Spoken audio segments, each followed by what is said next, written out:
Everyone is already waiting inside. Well, what are we waiting for? Let's join them! Please, wait a moment. Before attending the meeting, I hope you can promise me one thing. What do you need? Promise me that you won't commit to anything too reckless. What do you think? Okay.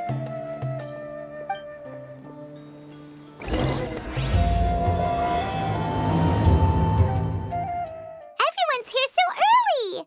But why isn't anybody talking? We already discussed things a bit. Hey, where have you been? I've missed you too. Are you ready? Very well.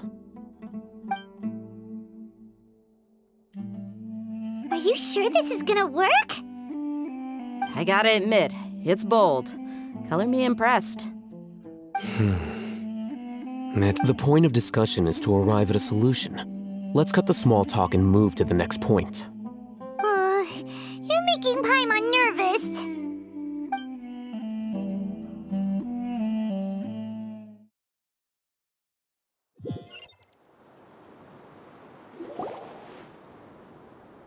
You're finally done. I have some other stuff to take care of. Catch you all later. Come on, don't give me that face. I know what you're going to say. I'll be careful. That's what I wanted to hear. Take care. Well, Traveler, Paimon, judging from your expressions, the meeting must have been quite productive. You can tell? I'm not that good at scheming or strategy, but I can sense people's emotions. And based on your reaction, things must have gone quite well. Paimon's a little worried. Hopefully nothing will go wrong.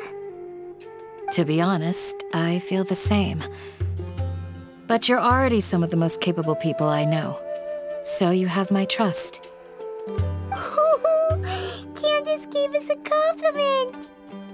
Your deeds speak for themselves. Candace, we stayed behind to tell you that, although you won't be coming with us, we'll be sure to remember your words. I'm very glad to hear that. I've said the same thing to everyone here today as I said to you when you arrived. Your safety is the most important thing. Only when you're safe can the plan be successful. So please, take care. You're welcome. And thank you for taking my advice. Good luck with everything. I'll be here in the village praying for you.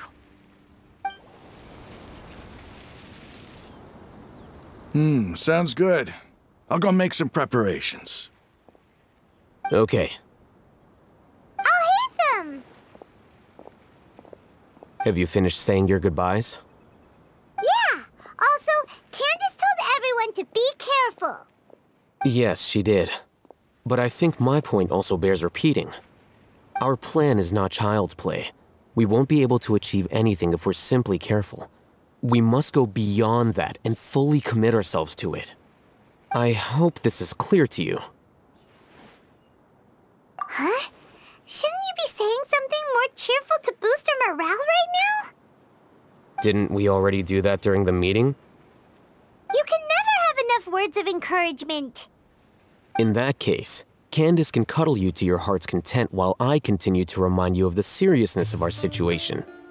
We all have our jobs to do after all. It's like how some people can be put in charge of logistics while others will fight on the front lines. Speaking of the front lines, you don't look anything like a soldier. Of course. Compared to the mercenaries, I'm merely a feeble scholar. But the advantage of not being a mercenary is that I get to stay in a safer place and offer my strategic insight. Just think about that mercenary who lost his mind. Mercenary groups are facing constant danger every single day. Well, being a scholar is also a high-risk occupation, and you are a scholar! I'm not like the rest of them.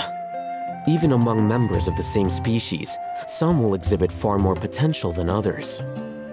This guy.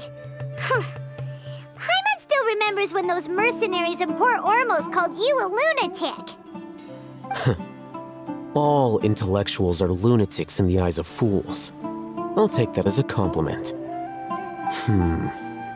That reminds me. Do you remember the record we saw in the King Deshret ruins? It mentioned forbidden knowledge. Wait, seriously? Remember? We went into the desert not long ago to exchange hostages with the Eremites. Once we arrived, the ground collapsed due to an earthquake and we fell into some ruins. Still nothing? Come on.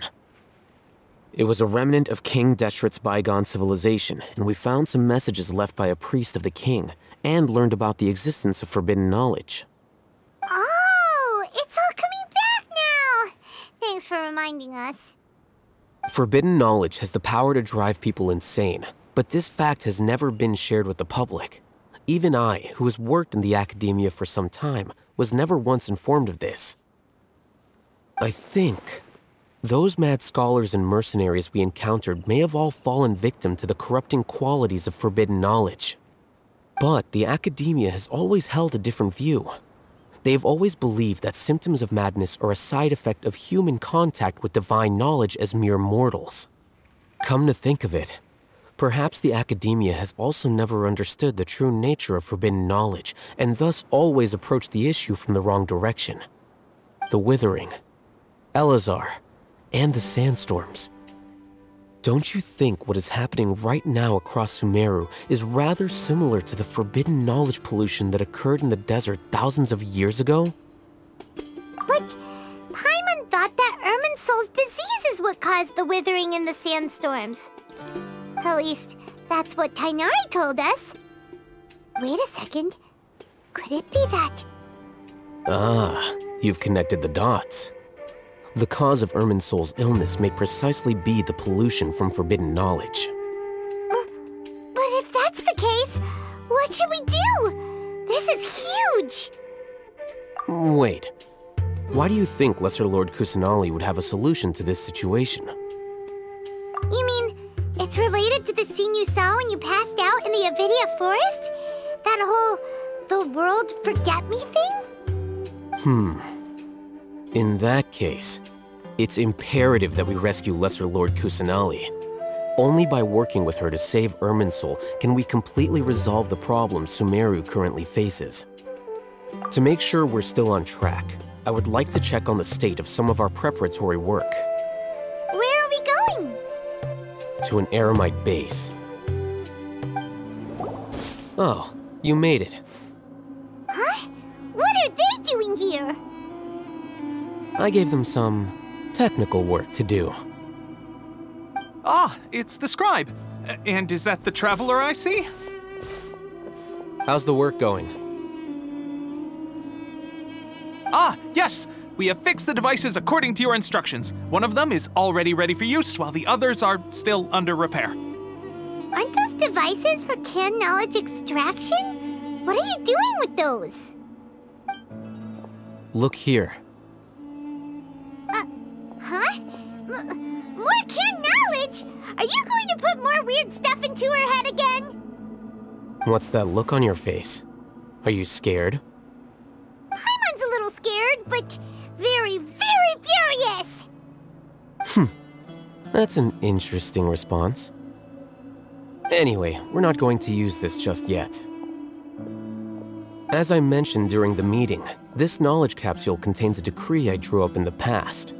The academia should also have their own copy. And according to the plan we just came up with... Traveler, I want you to record something into this capsule. Do you believe we can save Lesser Lord Kusanali? Good. Conviction is the most important part of all of this. Now, please get ready and put on this device. You want us to record our conviction into the knowledge capsule? Yes. Paimon is still really worried.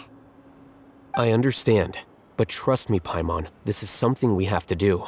It's best if you can do as I say. Because, to achieve this impossible task, it sounds like you'll need to fool your own heart first. Although it may feel like a trick, self-encouragement may be the most important tool we have. Paimon can see the point you're trying to make. Imagine this. We have orchestrated our plan and successfully rescued Lesser Lord Kusanali. As a result, we have changed Sumeru's entire political landscape.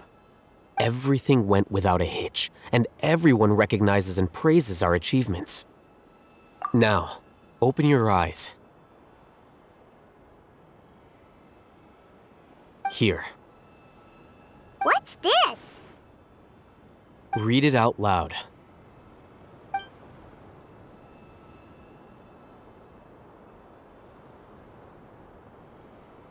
It's done.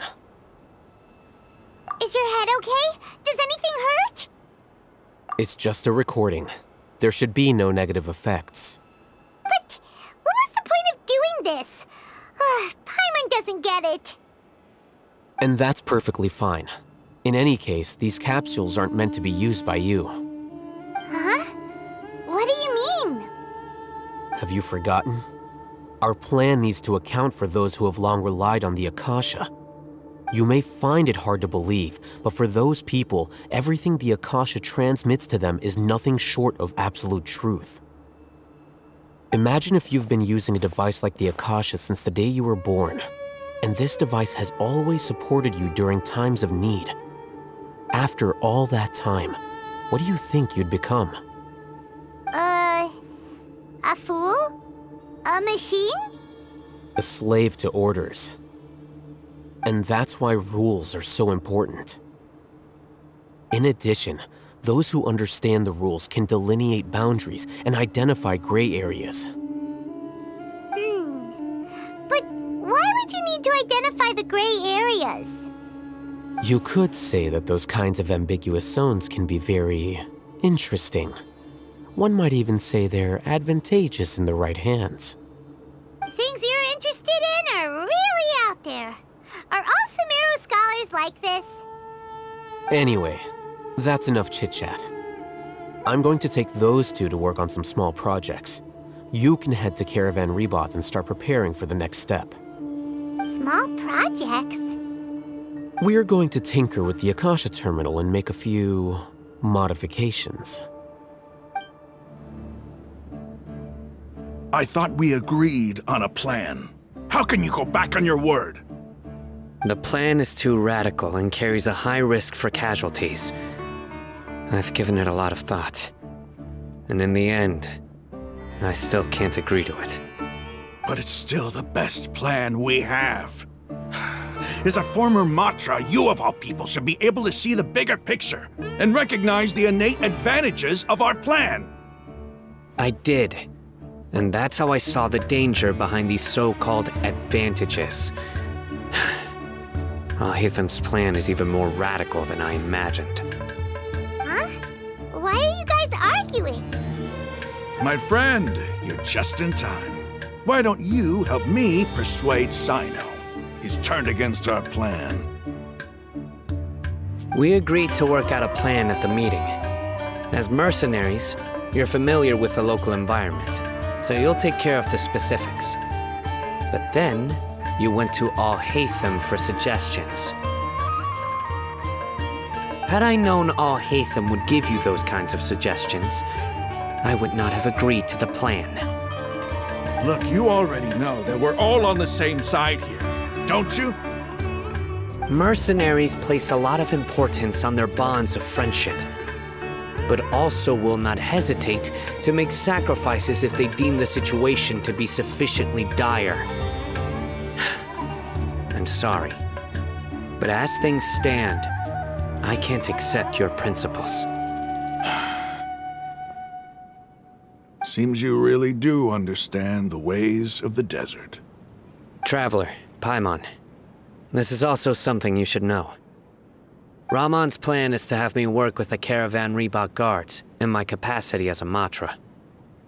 We will arrest the mercenaries and escort them into Sumeru City. Wait, how can we work with the guards?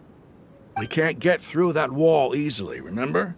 Caravan Rebot would never let so many unregistered members of the Eremites enter Sumeru City. My plan will clear us of any possible suspicion, and also let us enter the city as a big group. There is no better way. That also sounds like something Alhaitham told you. Am I right? Doesn't Alhaitham know how dangerous this plan is? Of course he does. He told me, there is no perfect plan, but this can get the job done. He also said that with the help of Cyno and the Traveler, our chance of success would increase significantly. I never blindly trust anyone, and I've always had a good eye for people. I think he made a number of valid points. It's my own choice to trust you. If I make the arrests alone, I can control myself and prevent you from getting hurt. But I can't guarantee that kind of discipline from the guards. To make the whole thing more convincing, you'll need to resist to some degree. Casualties are inevitable once push comes to shove. I'm okay with the deaths of enemies. But now that we're allies, I'm against the meaningless loss of our own. I can't believe a Matra would actually care about us. I've lived a hard life, and I can say that people like you are hard to come by. I've always treated my allies with honesty and respect. They have the right to know important things like this. Now you're making this hard for me.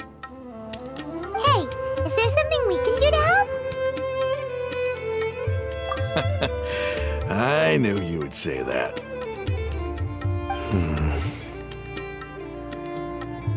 We can help fight some of the mercenaries, which should reduce the number of times you'll have to struggle directly with the guards. That should help at least a little bit. Cyno, on behalf of my people, I thank you for your kindness. But this is a mission we cannot turn our backs on. We strongly value the lives of our friends, but the goal we're about to achieve is even more important. We have no fear of casualties, because we crave the spoils of victory. So please, lend us your support. We will show you the determination of us desert dwellers. Well, now that you've put it that way, I can no longer refuse. But remember, you need to follow the plan and not do anything reckless.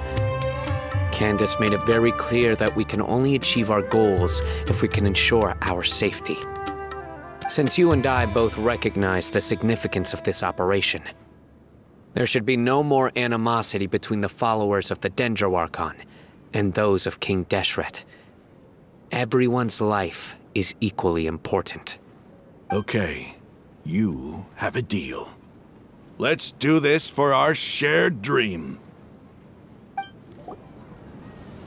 Guards! General Mahamatra!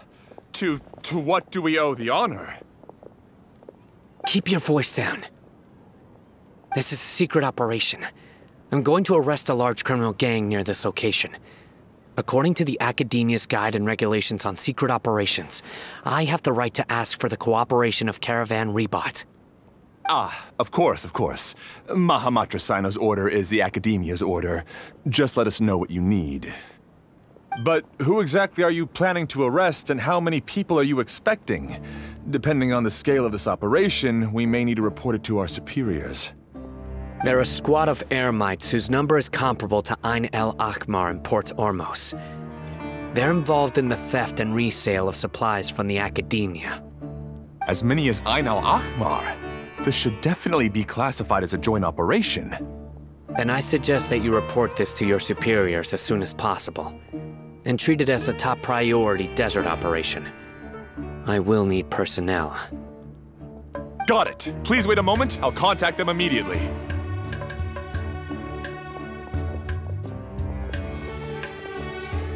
Because this is work. Because I trust you. Paimon can't believe you're still in the mood to chat. This whole thing has Paimon scared stiff. Aren't you even a little worried?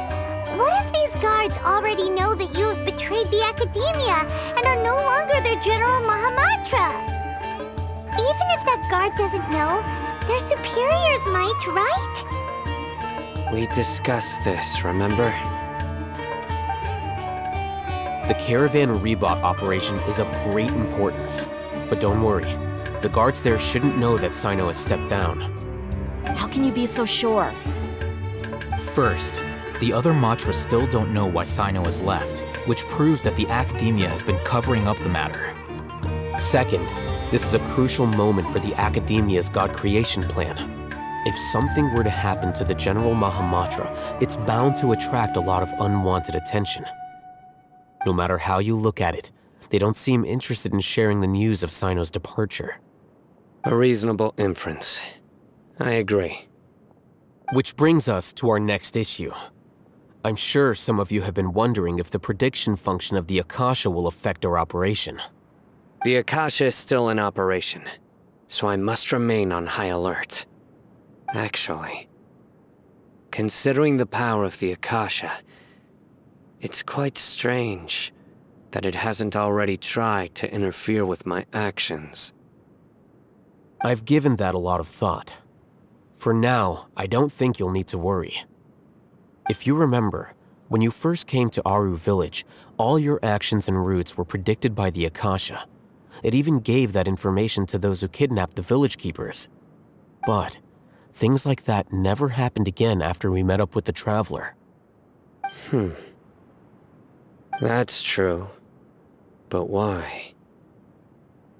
Look at it from a different angle. Why do you think the Akasha will predict your actions? Because my personal data has been entered into the Akasha. That's true, but the key to this question is, how well can the Akasha make predictions about a person? Haven't you ever thought about it? Just how can it do this in the first place? Because the Akasha controls the entirety of Sumeru. The Academia firmly believes that all human actions can be explained through logic. By sorting and analyzing entered data, the Akasha can derive behavioral logic and predict the actions of those who fit an existing logic model. However, at the risk of sounding like an advocate for fallacies, can everyone truly be considered logical at all times? Emotions are part of our behavioral logic, but can you guarantee that every experience of the same joy or pain would be equally intense? How can our feelings and opinions be predictable down to the letter in every single instance? Cyno, in the past, you've always worked alone. In the absence of another person who could sway you or your thoughts, the Akasha could produce predictions that were similar to your real-life behavioral principles. Decisive and principled, you were used to solving problems alone. That's why the Akasha could figure you out. But now, you've joined a team. And I believe the Akasha hasn't yet figured out the full composition of it. Our thoughts and logic have intermingled and weaved themselves together to become a complicated, chaotic mess. Any one of us could potentially disagree with another. The Akasha lacks data on these interactions, and it's impossible for it to predict your actions in the future based on your decisions in the past.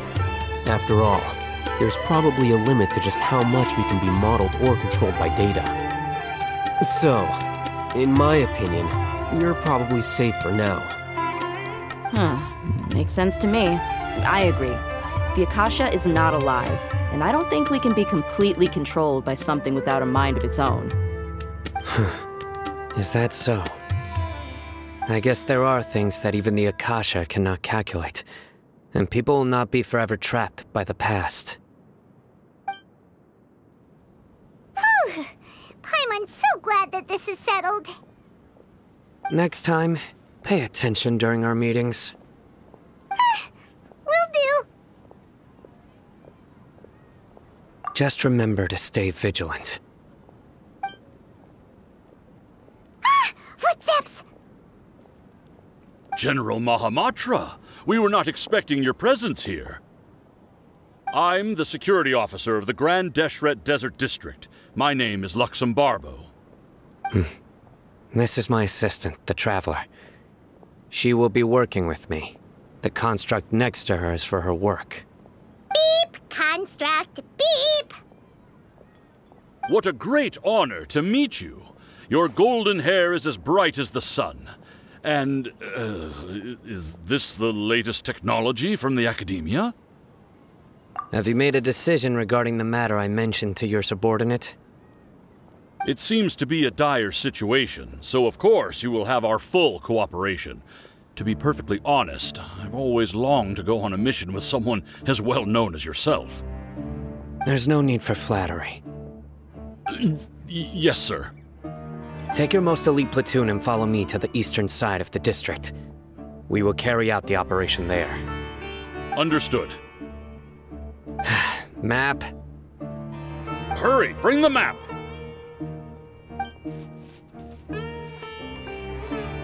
In 2 days, we will engage Ramon's Eremites and capture all of them. Any questions about the time or location? None at all, sir. Good. See you then. Yes, sir.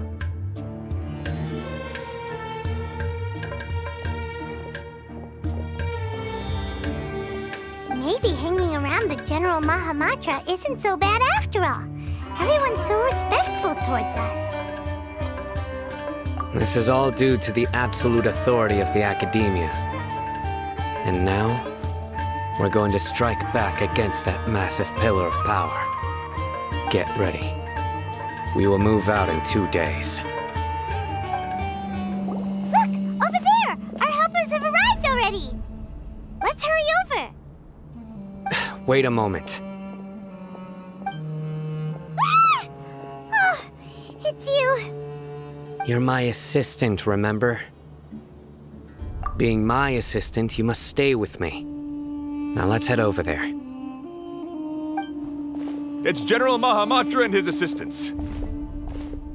We meet again. You're here early. It's to show how important we think the operation is. Since this is a big case for the Academia, we are prepared to give it our best. I'm glad to hear your sense of resolve. Remember, we must capture them alive. They are our only leads for the case. If they die, we will be unable to continue the investigation. Understood. Everyone! The Eremites are approaching from the west! Make preparations and be ready for combat!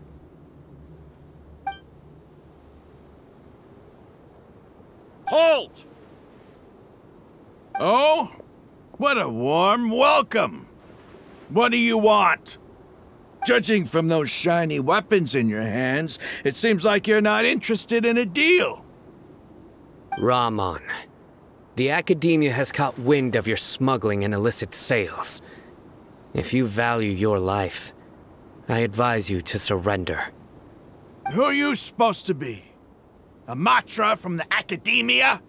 I can't believe you came all this way just to catch us.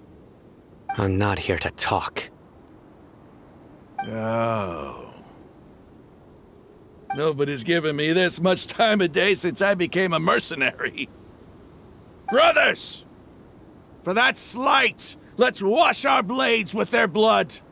Let's show them we Eremites are not to be messed with.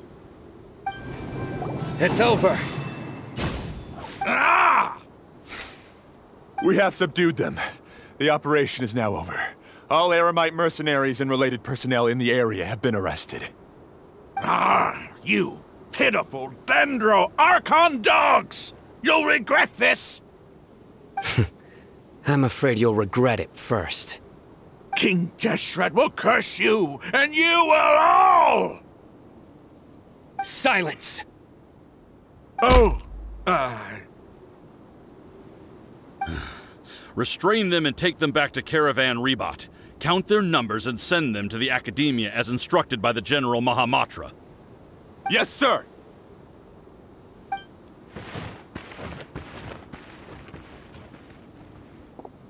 Mahamatra Sino, I will now take my leave. If you need further assistance, please come to Caravan Ribat and ask for me. Understood. You are dismissed. There they go. Let's talk elsewhere.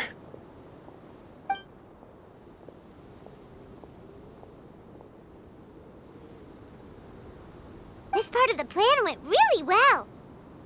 Yes, things went perfectly. That's fantastic! And that punch you gave Ramon there sure looked convincing enough. Once we're done here, I'll return to Caravan Rebot and oversee the group's transport. I promise. I'll get everyone into Sumeru City safely. Yeah, you're the reason why everything went so well. It's not the time to celebrate yet. I believe Dia should already be waiting for you. Go join up with her. She will need you to introduce her to Tighnari. Speaking of which, is it really okay for us not to share the full plan with Tighnari? What if he'll feel miffed about it and refuse to work with us? I have a very close relationship with Tighnari. Given how well we know each other, I believe my message alone should be enough to bring him to our side. He knows I won't make jokes about things like this.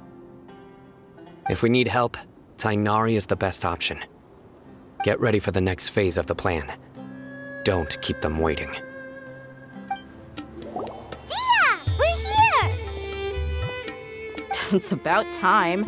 Didn't you say our part of the plan is the most important of all? And here you come rolling in late.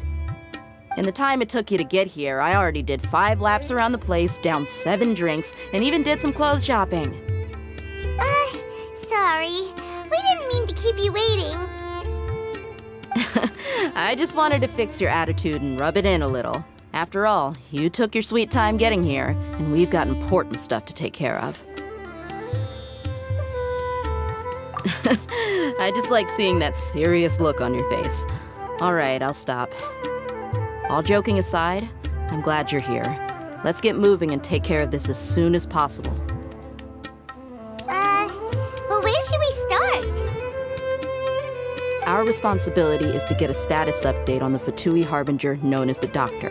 We need to make sure he won't get in our way when we rescue Lesser Lord Kusanali. Dealing with an institution that controls all of Sumeru is already hard enough. If the Doctor were to crash the party, it would be next to impossible for us to achieve our goals. Yeah, we sure don't want him showing up. Ooh, he really gives Paimon the creeps. Right? Hearing his name just reminds me of those stuffy old geezers in the academia. I'd rather not have to deal with someone like that.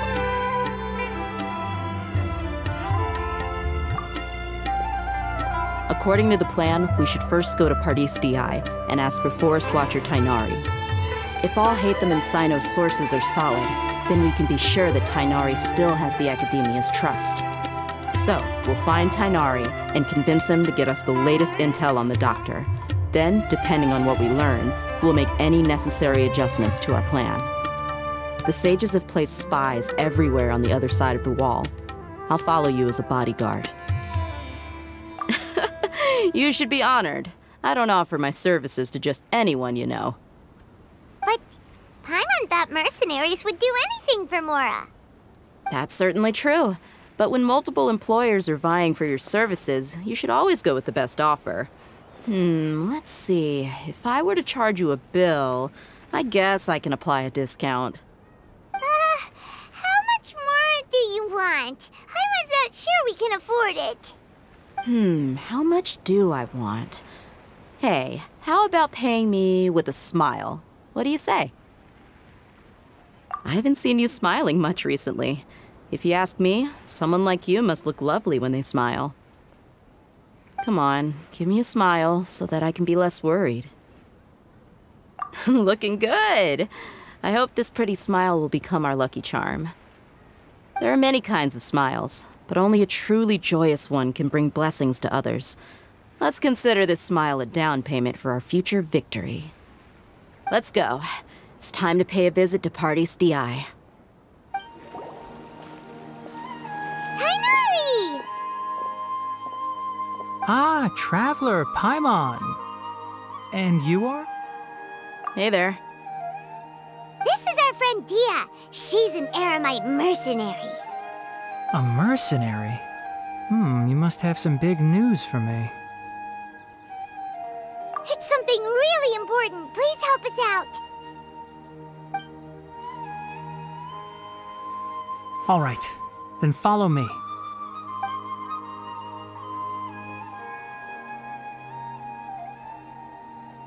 This place is better. We won't be disturbed by any passerby. Okay, what is this important thing you want to ask me?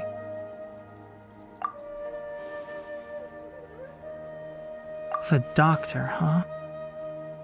He's that strange-looking Fatui Harbinger with the mask.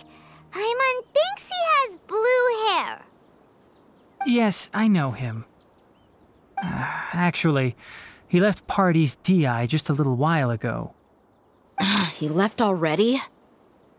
Yeah, he came looking for me. Can I ask what it was about? Sorry to ask you like this after having just met, but your answer is very important to us. For now, all we can share with you is that your friend Cyno is working with us. Cyno, you say? I see. So that's why he hasn't been at the Academia. Okay. I will answer your questions and will assist you any way I can. You don't have to tell me everything that's happened. Cyno's name really does work wonders. You're not even a little worried that we might have made it all up? Despite having just met you, I can sense that you're the serious type. Between you, the Traveler, and Cyno, none of you strike me as the type that would conspire to deceive me. You don't need to tell me anything you don't want to. I'll also get straight to the point. The Harbinger you mentioned came to me because he wanted to take the scholar Hypatia away with him. Hypatia? Why would he want her? And what do you mean by take away? Is he planning to leave Sumeru? Yes. He told me his return to Snezhnaya is imminent.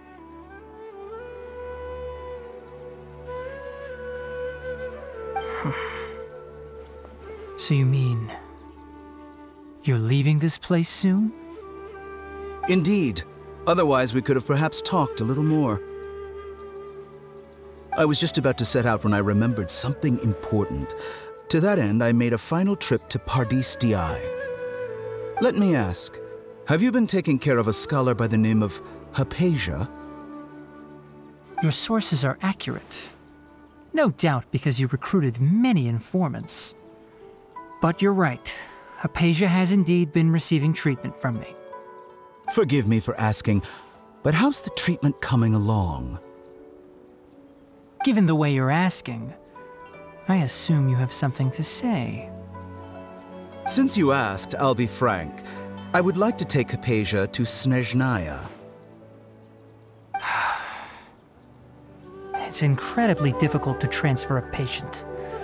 As a scholar yourself, shouldn't you at least be aware of this? Oh? I can't believe your utter lack of faith in me, to the point of even questioning my general level of knowledge. How unbefitting. Well, you're the only one who's ever made such a request. I have my ways of keeping her safe during the journey. In addition, I can also promise that under my care, Hypatia will receive the most advanced and effective treatment.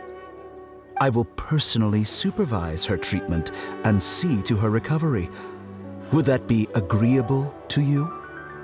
Hypatia was born in Sumeru and remains a scholar of the Academia. Her situation has not become dire enough to necessitate her transfer to another nation. Transporting her to Snezhnaya is risky, and the potential benefits are unknown. As the person currently responsible for her treatment, I cannot possibly sign off on this transfer. Your suggestion is rude and reckless. I'll pass.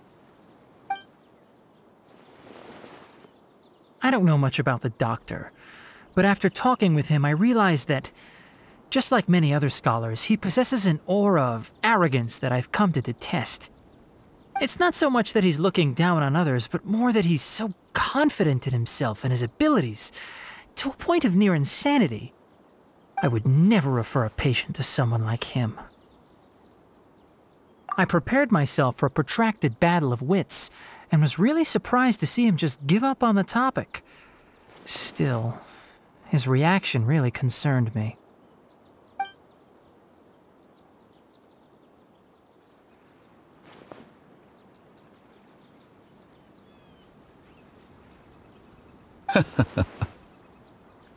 I see, I see.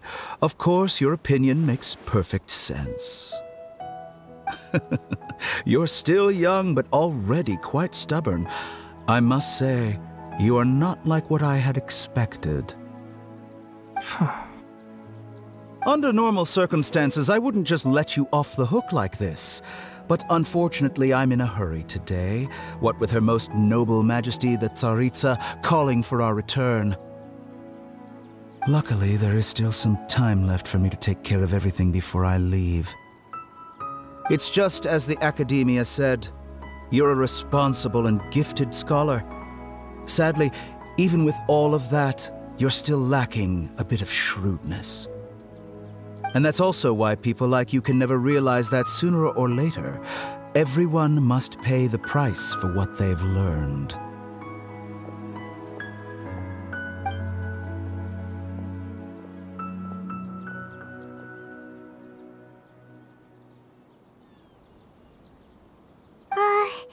Paimon can't help but feel like he's hinting at something unpleasant. He asked a question, yet didn't care for my answer. Perhaps I'm nothing but a talking rock in his eyes. He never came off as malicious, but an utter lack of compassion permeated throughout our conversation. From his tone, I can sense that he's always looked down on others. I can barely believe it myself, but if that's true, the situation will be in our favor. I don't think I missed any details. Frankly speaking, I don't want you to do anything too risky. Now that you know a little more, it should be easier for you to stay safe. Sorry we can't tell you everything. We appreciate that you helped us anyway. I won't forget your kindness. It's okay. I have an obligation to do so. To be perfectly honest, all of this may have started because of me.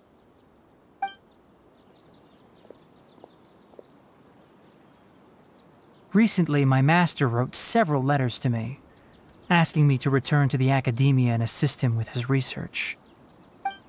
Hasn't he already asked you several times before?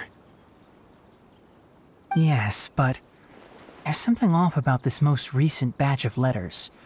The handwriting and tone are both familiar, but some details have been omitted. My master will occasionally leave a few dots on the back of the letter. 1 dot means that he wrote the letter on a sunny day, and 3 dots stand for a rainy day. This has been a habit of his for many years, but I didn't find any dots in his recent letters. I believe something may have happened to him. I get it.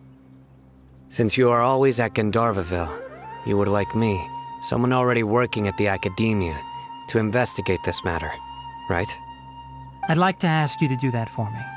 If you can keep yourself safe, please withdraw immediately at the first hint of danger. I can do that, but I have a feeling it won't be that simple. The Academia has been working on a big project. I'm not quite sure what it is, but your master might be involved with it. If the higher-ups really are hiding something, then it will be difficult to remove myself from the situation once the investigation starts. If the situation becomes critical, I'll leave the Academia. If you don't see me there for an extended period, that's your cue.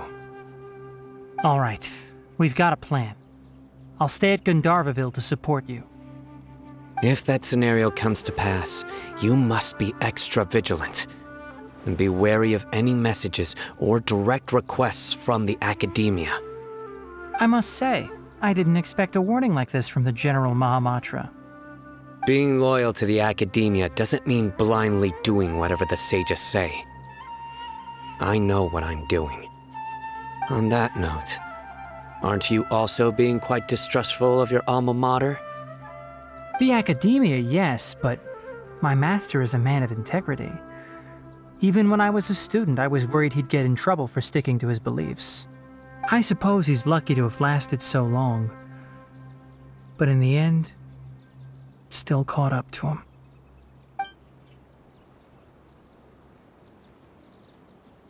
I see. So you noticed something was up with the Academia from the very beginning. This may well be how Cyno became involved in all this. In that case, I must keep my promise and help you however I can. Also, if you run into Cyno again, please help me pass on a message to him. Trust your own senses and experiences. I think this may be something he needs to hear right now. Okay, we'll find a chance to tell him. Thanks. Right. Now let's go hunt down this Harbinger. Oh, by the way, which way did the doctor go when he left Pardis DI? That way. Gotcha. Thanks so much. We'll be on our way.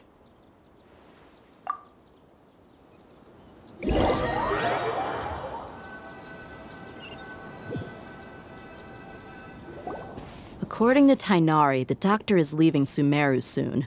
I want to check if the doctor was actually telling the truth. He also said that he'll take care of everything before he leaves. What did he mean by that? We need to be extra careful when dealing with a person like him. Just to be safe, let's chase him and see what we find. But we have no idea where he went! How can we start chasing him? We'll do it the mercenary way. I'll find leads as we go. All you have to do is just follow me.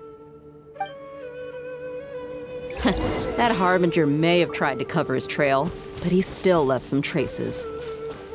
Or perhaps he never even thought about concealing his whereabouts. Maybe that's just how arrogant he really is. Yep, we're headed in the right direction.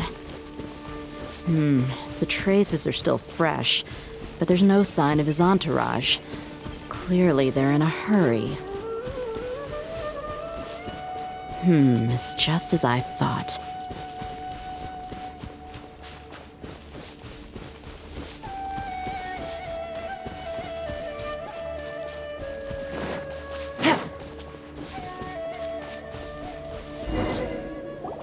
We can stop here.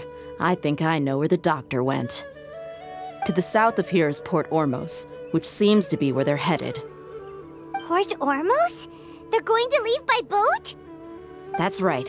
Let's go to the port and have a look for ourselves. Look! Fatui soldiers! Thanks to Dia's tracking skills, seems we found the right place. Shh! Don't draw their attention. The port is crawling with Fatui soldiers. Let's keep going and see what we can find. Now this is a proper farewell ceremony for a Snezhnayan Harbinger. The Lord Harbinger is leaving. I've still only seen him once or twice.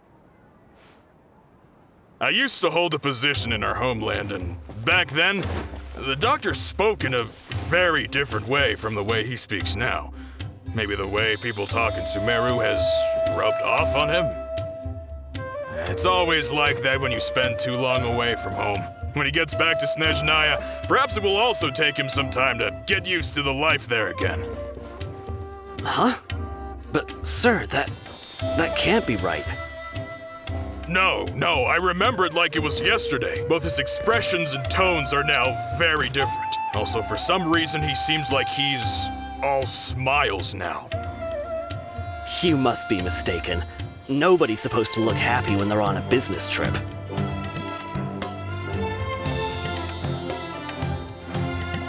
The doctor is on that boat. So he told the truth after all. He is actually leaving Sumeru. Let's get closer and find a place to hide so we can observe him.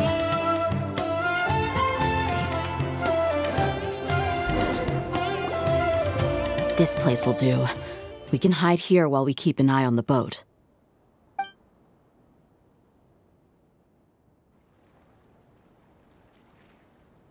Uh-oh! He saw us!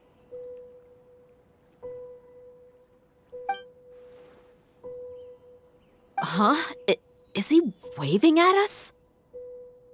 It's time to say goodbye. Wait, is he the only person on the boat? You mean there's nobody with him? And where are all the soldiers we saw in the port just now? They were all here just a few minutes ago, but now they've vanished.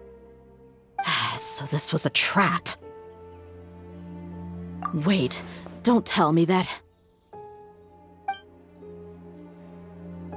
Luckily, there is still some time left for me to take care of everything before I leave. Oh no. They might be after Hypatia. Let's get back to Party's DI. Huh? What do you mean? I'm afraid that she's seen something that she wasn't supposed to see. If I were the Fatui, I would also try to take her away. And if I couldn't... Oh no! Are you saying they're going to kill her? Let's go! Pardees DI is not a place you Fatui can just show up and do as you please. I believe we've already made ourselves quite clear. Our superior gave us permission to search for and collect medicinal herbs in Pardees DI for research purposes. But you've been in Sumeru for some time already. I find it coincidental that you chose to only come here today. Even the Grand Sage himself may not have the right to question our research, much less an ordinary scholar like yourself. I've done my duty to inform you. Don't make things difficult for yourself. It would seem that my words have fallen on deaf ears. You can keep trying to deny it, but coming to Pardees DI now? I'm pretty sure you're not just looking for herbs. With all due respect, your baseless speculations will only lead to unnecessary trouble. Well, you only have your Harbinger to blame. He knows nothing about keeping a low profile. I may be staying at Pardees DI as a scholar, but that doesn't mean I'm no longer a Forest Watcher. It is still my duty to protect the peace and safety of the scholars who have contributed so much to Sumeru. Then it seems our conversation has hit an impasse. No one will lay a hand on you, Hypatia. Not on my watch. We're not getting anywhere. Traveler, Paimon, please go to Hypatia. We need to make sure they don't try to sneak around and attack from behind. Got it! Hypatia's still here. Doesn't look like anyone's broken in.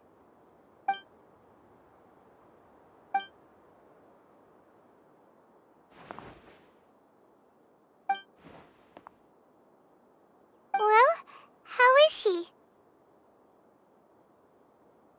Oh, that's good.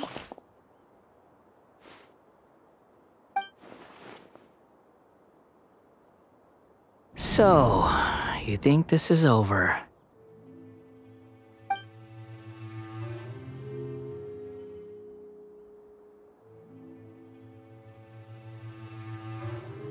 What? The Balladeer is here?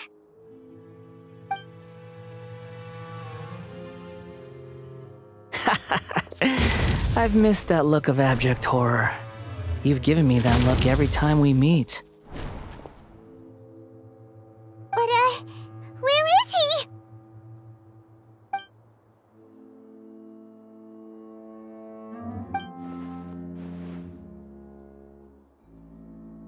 I can hear all of your thoughts, you know. Don't you remember? I already saw you the first time you came to Pardees DI and made contact with Hypatia.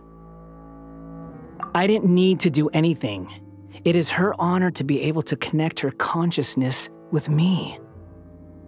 Who are you talking to? It can't be the Balladeer, right? That's impossible. I know you must be curious. I might as well tell you that I decided to enter Hypatia's consciousness the moment I sensed your touch. I wanted to observe you on a fool's errand. Hey, Traveler! What are you doing? My deification is nearly complete. All that's left now are just some final details. Do you understand? Even if you manage to rescue Lesser Lord Kusanali, it will be impossible for you to defeat a bona fide god like me. Is it wise to force that childlike god into a divine battle against me? Scholars consider the God of Wisdom to be the sum total of their faith. It's how they can justify reverence for a god as they construct it. But this also shows that humanity's worship of gods is a combination of blasphemy and exaltation. It's truly laughable. Yes. What is it? Yeah, I'm in a good mood, which is why I'm talking to you like this. What do you mean?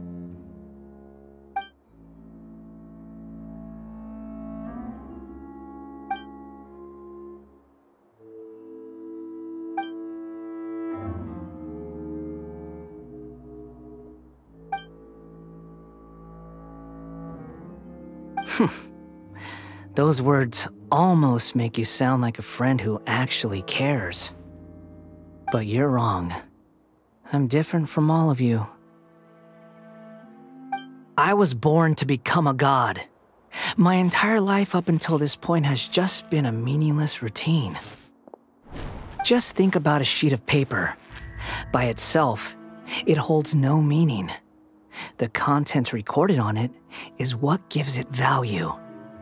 All I had recorded down before were some painful memories and boring human feelings. Such senseless drivel should have been erased a long time ago.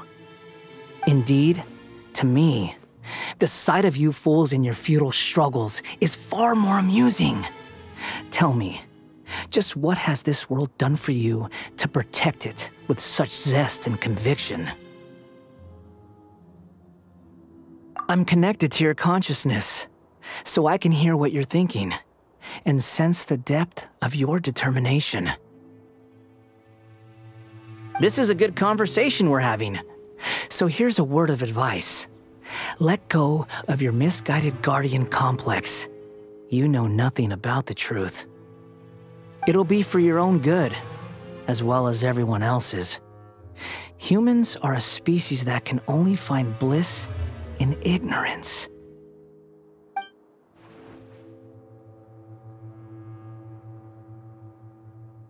Ah, you've seen my affection for her. If you were in my position, I think you'd feel the same way. She peered into my consciousness and saw my past. Someone like that is qualified to become my first follower. All gods need followers. So Hypatia has been chosen. Her appearance heralds my imminent arrival at the throne of divinity, while her worship shall become my glory. You're doubting me again? No matter. Soon, you'll know what kind of authority you're challenging.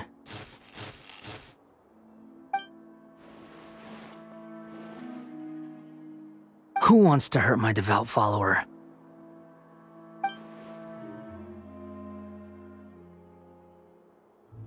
The doctor wants to hurt my first follower?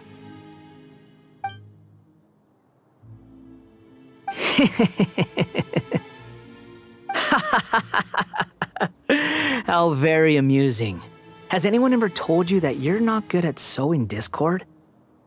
The doctor has never known his place. Even now, the puny human thinks himself capable of interfering in the business of the new god. You're still too naive if you think a few words will be enough to convince me to destroy the doctor. But I'm willing to give you a gift, just like my expression of affection towards Hypatia.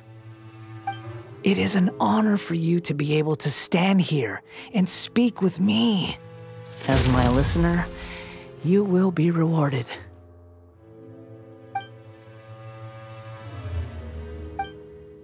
Both good things and bad things can be called gifts. After all, gods have never needed to be reasonable. Paimon hears thunder! That person Paimon couldn't see was the Balladeer? Oh, he sure chatted with you for a while.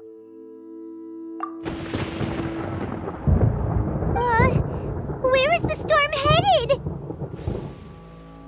That means anyone outside is in danger! Let's go! Tighnari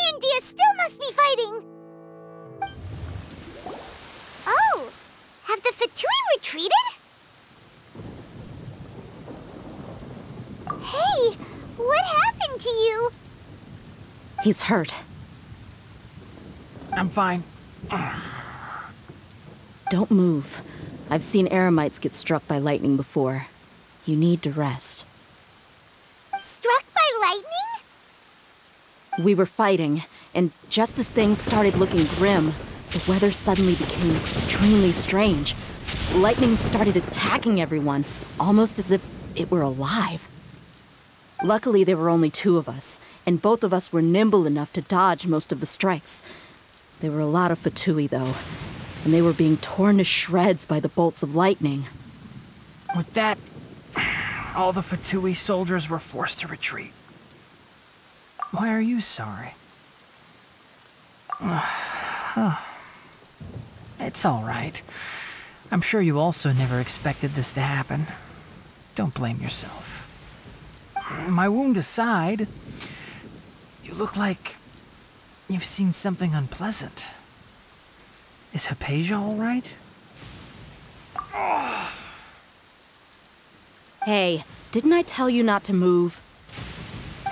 Just in case. Let's go to Hypatia's place and talk about things there.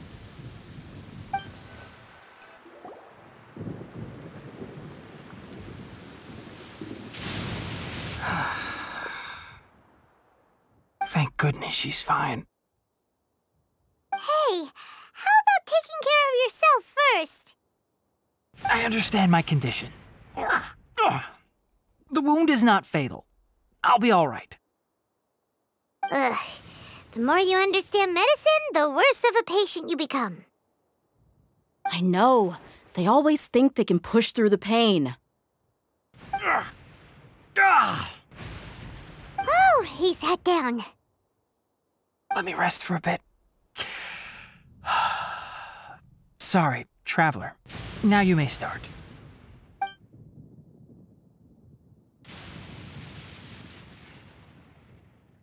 So that's what you were talking to the Balladeer about? Oh, Paimon can't believe what he's thinking.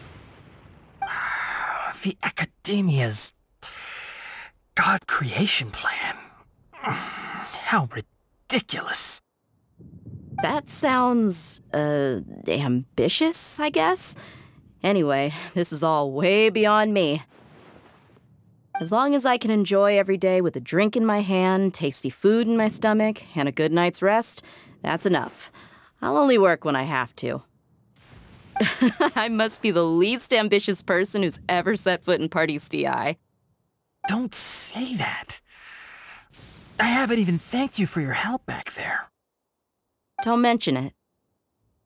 Well, if nothing else, all this proves that the doctor really did have some urgent matter to attend to and left Sumeru in a hurry. Maybe the Fatui want to cover up some secret of the Balladeer. Is that why they tried to seize Hypatia? You said the Balladeer claimed that Hypatia has seen his past. So, what could be there? Have you noticed? The Balladeer is not happy with the doctor's actions. He thinks the doctor has no right to consider himself as his equal. So, if the doctor was to show up again, would the Balladeer zap him with lightning? Based on what the Traveler has said, I think he would. Having the doctor gone benefits him as well as us. In other words, we've successfully completed this stage of the plan. The doctor is out of the picture now. Yay! That's a big accomplishment! I'm also happy for you. Thank you for the help, Tighnari. Make sure you rest up for now. Yeah. All right. Okay, that wraps things up for us here at Pardis DI. Traveler, it's about time we rendezvous with the others at the Grand Bazaar. Let's continue to keep a low profile. You can head there once you're ready.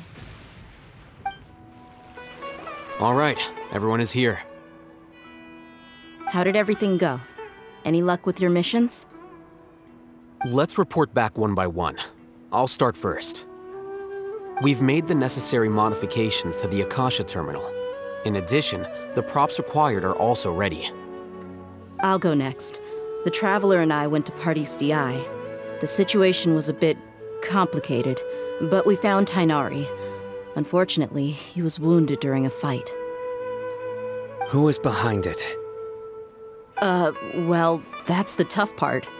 What should I say, Traveler? The Fatui or the Balladeer? After some back and forth, we confirmed that the doctor has left Sumeru by boat. He has something urgent to attend to back in Snezhnaya. So, we've successfully removed the doctor from the picture. Also, Tighnari's already resting, so he'll be okay. Good. Oh, Tighnari also asked us to tell you this message. Trust your own senses and experiences. All right. I'll remember that. Everything also went smoothly on my side. The Eremites should have arrived at their destination by now. To avoid alerting the quarry, they will stay there for now.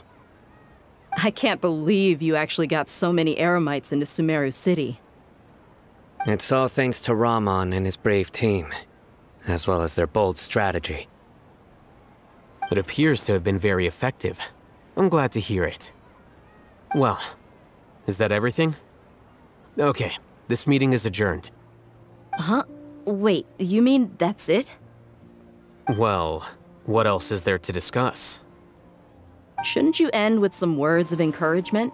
You know, to fire us up now? Personally, I'd rather we all go home and get some rest. I'll hate them, Ugh. Oh, and if you wanted someone to say something to that effect, then I must reiterate that I'm here to strategize and not to lead. So you should find someone more suitable to do that. But I thought all of you Academia big shots were great speakers. Then I should remind you that I'm the scribe. I know that. So what? A scribe is responsible for recording meetings, not speaking. Fine, whatever. Well, Cyno doesn't seem to be much of a talker either. I guess that leaves it to my employer. Employer? Yep, the Traveler hired me.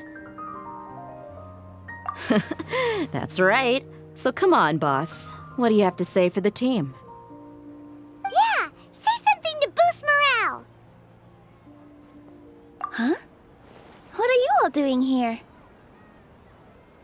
Oh, it's Nilou! Hey, everyone. I'm not disturbing you, am I? Not at all. I was actually just about to go find you. Judging from the group and all your serious faces, you were discussing something important, weren't you? But you also look like you're up to no good. Seems pretty interesting. Welcome, Nilou. Would you like to join us? Huh? Join you? You mean, you also want to discuss something important with me? Yes, something very important. Nilou, are there any breaks in your performance schedule in the upcoming days? Huh? Wait, you're seriously inviting me?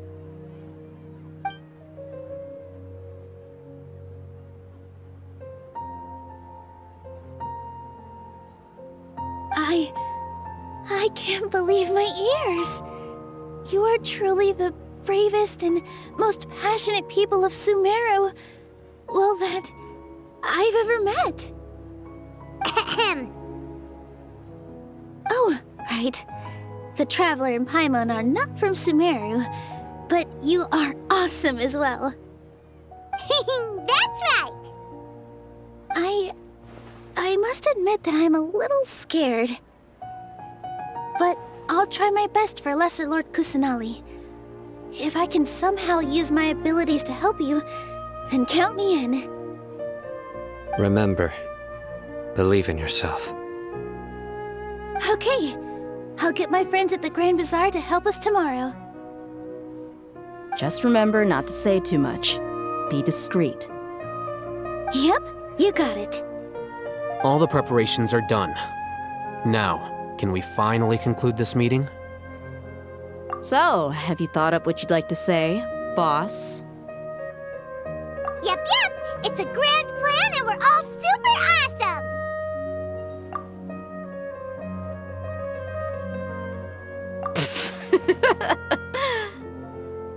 Well said. A good night's rest before an operation can be the difference between success and failure. Thankfully, I've had my place to myself recently. It's been nice and quiet. Uh-huh? Oh, nothing. Alright, let's all go home and get a good night's sleep so we can be up early tomorrow! Okay. So I guess that means it's time to say goodnight now. Yep! Good night, everyone! Hello, you two. Sleep well? Not really. Paimon got too nervous thinking about today and didn't fall asleep until the sun was almost up. What about you all, Haytham? Naturally, I slept just fine. After all, a good rest should be considered part of the plan, since energy is an important resource. You just want to show off how calm you are! It's crucial to dissipate any tension before we execute our plan. The only thing you're doing is being annoying! Anyway, do you need me to go over the game plan again? Our target is Grand Sage Azar's office. Everyone in the Academia knows that's where the Grand Sage's console is. Only they can operate it. Many restricted commands and operations are executed via that console. I'm sure that console has a way to free Lesser Lord Kusanali. You know, Paimon's been thinking, what kind of technology could let the sages imprison even a god? That isn't something they could have accomplished with their scholarly talents alone. In the Sanctuary of Surasthana, there's a device of Greater Lord Rukkhadevata's that she once used to isolate herself while meditating. 500 years ago, the Grand Sage at the time modified the device so that it could no longer be controlled from the inside. They were effectively trapping one god with the power of another. So, how are we gonna get to the Grand Sage's office? Don't forget, today is Nyagarbha Day, arguably the most important day to the Academia. The sages and core Academia personnel are busy loading the latest batch of research developments and legal decrees into knowledge capsules so that they can be entered into the Akasha. All the Darshan's researchers have their noses to the grindstone, and the Academia's grounds are flowing with all sorts of people. It's the perfect time for an infiltration. When the Grand Sage leaves his office to supervise the entering process, that's our cue to access the console and free the Dendro Archon. Well, yes. That's just the visible side of our plan, after all. If precedence holds, the Academia should have already started preparing for Nyagarbha Day. Everyone should be in position. All that's left is for us to lead the charge. Let's go. So are we just gonna walk in through the front door, or...? Yes. Were you expecting a stealthier approach?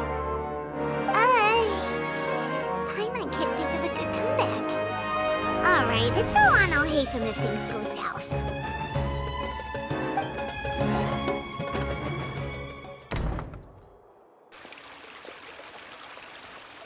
Scribe?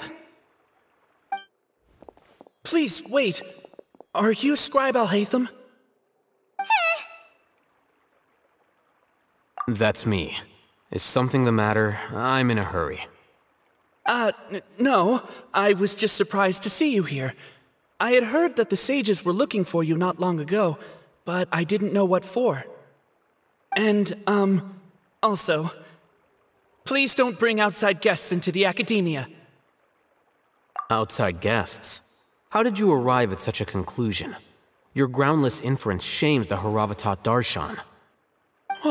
What did you say? I'm the top student in Haravatat, and I earned 3rd place at the last Inter-Darshan debate. Don't look down on me! That wasn't my intention. As your Haravatat senior, I just assumed that you possessed a greater aptitude for critical thinking. Look, based on what you already know, the purpose of my return and the reason they're here should be obvious. Is that so? Wait a moment. Let me think. Don't tell me the answer. The sages search for you. A blonde-haired traveler. Outside guests. So, from the start, the sages weren't looking for you, but this traveler? And you were gone from the academia for so long because... Hey, shh. Yes, you've proven yourself as the top student in Haravatat. I surmise you've arrived at the correct conclusion. As I expected. Please, forgive me. I wasn't thinking clearly just now. Thank you for getting me back on track. It's nothing. We'll be on our way then. All right. Thank you for your contributions to the academia, Scribe.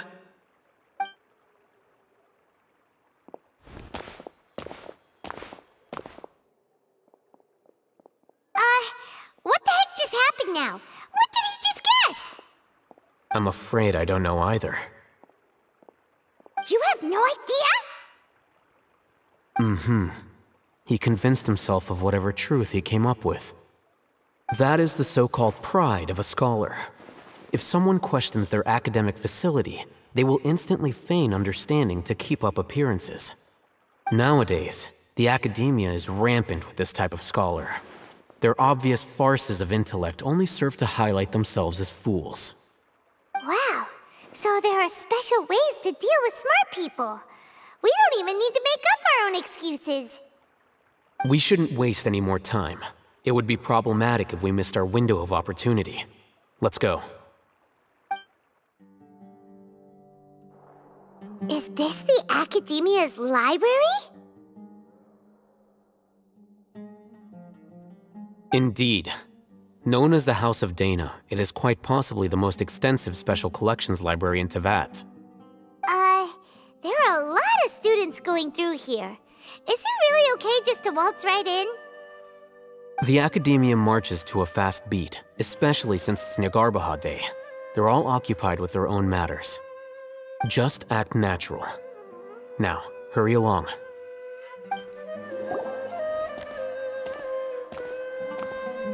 What's this platform for?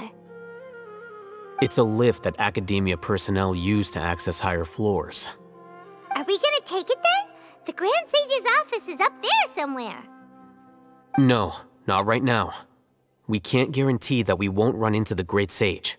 Let's step back and observe for now.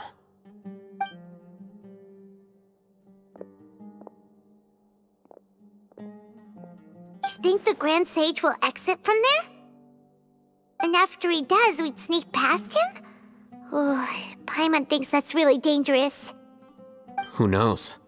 However, if we can confirm Azar's current location, our operation will be much safer if we... Allow me to offer you a hint. If you wish to know his location, look behind you.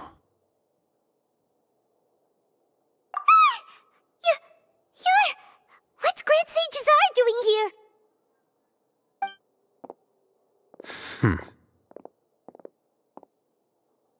Do not tell me you believed the Academia would not grow suspicious of you after such a prolonged absence, Scribe. An eyewitness had informed me of your whereabouts, so I came to personally welcome you. Great Sage, I didn't expect you to care so much about me. I'm truly flattered. I'm sure. But compared to you, I am far more interested in these two unexpected guests. You are the Traveler and Paimon, correct? It's a pity that only now have I been afforded the opportunity to formally meet two of Sumeru's most esteemed guests. I do apologize for my lack of decorum. Excellent. You immediately initiated discussion instead of attempting to prepare some perfunctory excuse. You clearly understand the situation at hand, and have no intention of making a reckless stand. The foot traffic here renders this place unsuitable for discussion. Please, follow me to my office. Hey, you!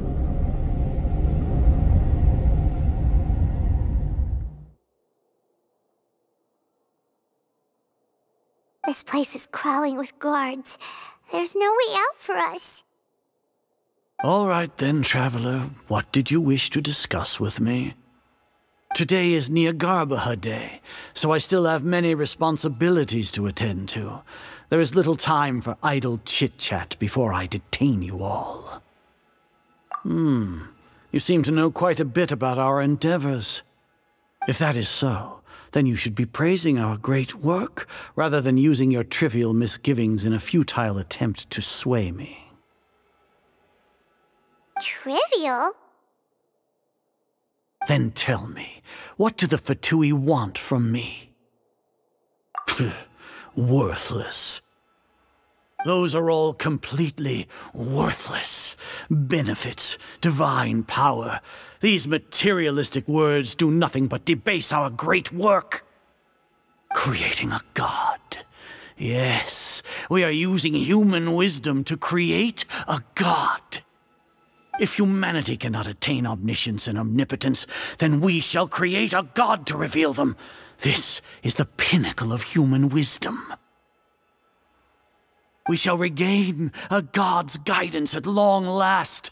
No longer will we flounder in the interminable void of consciousness and knowledge. Even Irminsul will be freed from its plight.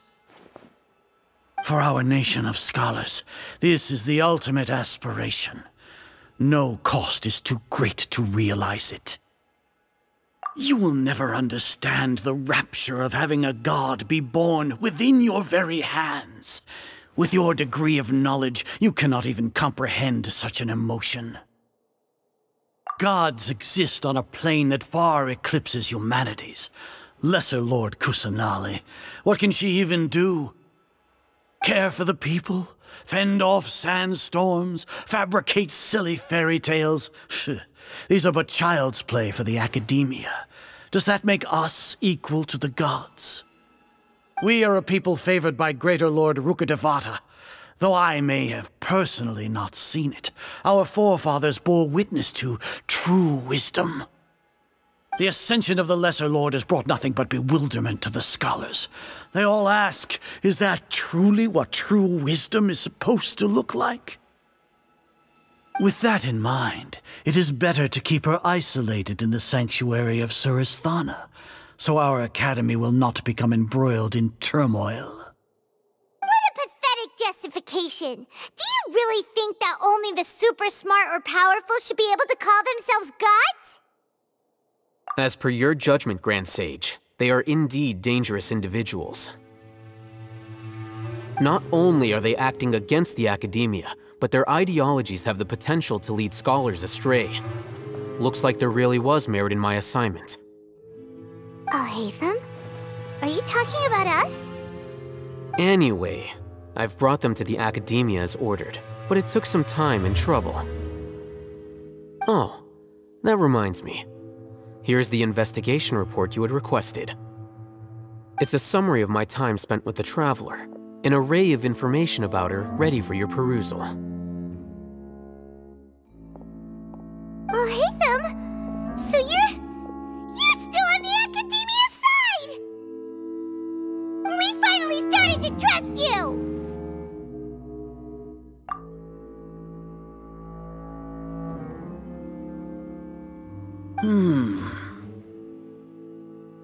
Excellent. Detailed contents with no errors. I would expect nothing less than an immaculate report from the scribe.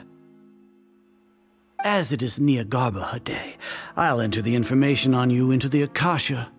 Surely you know what that means.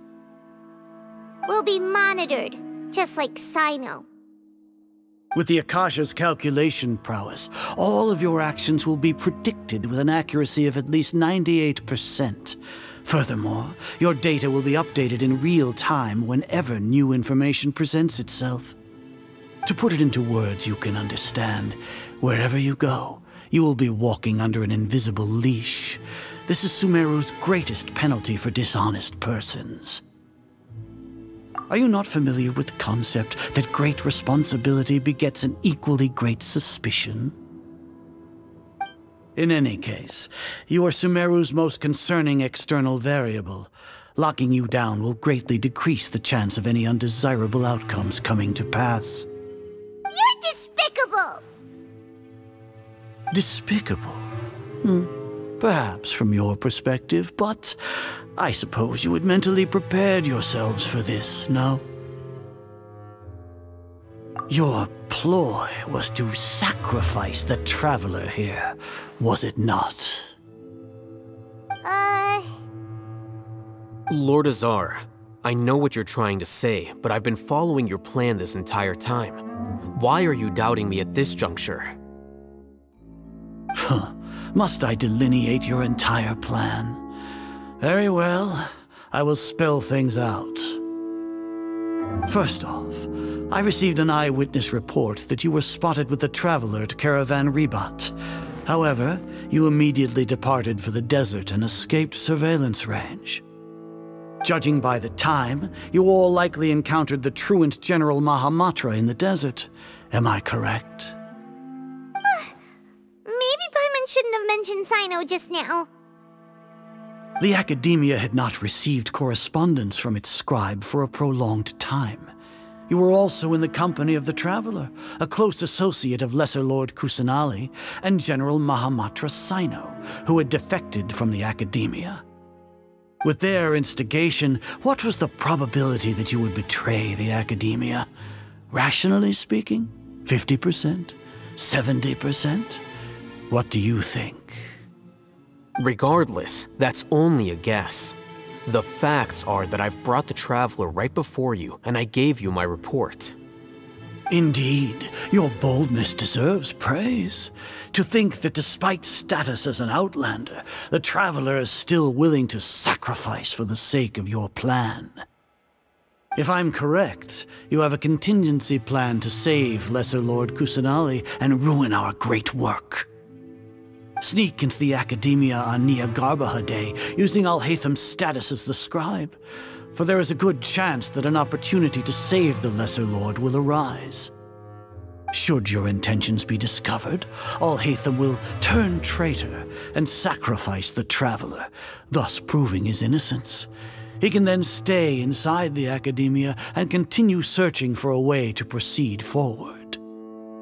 As for Cyno, according to the Akasha's calculations, he will soon return to the Academia and confront me in person. I suppose this is also a part of your plan? You'll see me as a traitor regardless of what I say, no? Even if you impugn me, it would have little effect on you all. You misunderstand. Losing our scribe would irreparably damage the Academia's regular operations and the development of Sumeru's future academic systems. However, under the current circumstances, even that is trivial compared to what we stand to gain from our great work. You said that I betrayed the Academia, but you, Azar, you've betrayed all of Sumeru, betrayed its Archon. So flight has turned to fight at long last. Guards!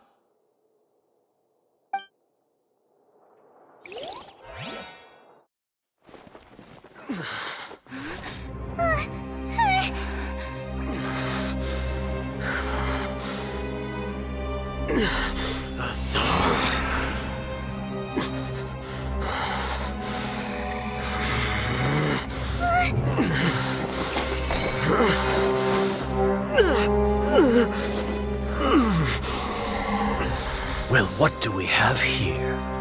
So you stole that divine knowledge capsule? Traitor! You traitor! Even the most rational scholar will yearn for the power of a god in a moment of desperation. Aren't you doing the exact same thing as me, Alhaitham? Unfortunately for you, no god will lend you their power. Azar!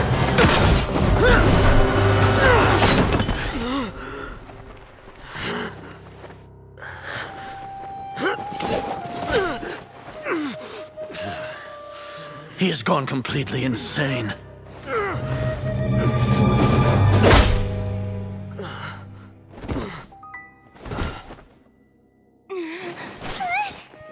Take him to the Matra and exile him to Aru village. Then find someone to take these two to the confinement room. I'll deal with them later. Grand Sage, we've finished all required preparations for Nyargarbaha Day. We may begin to enter the capsules now. Excellent. You may begin.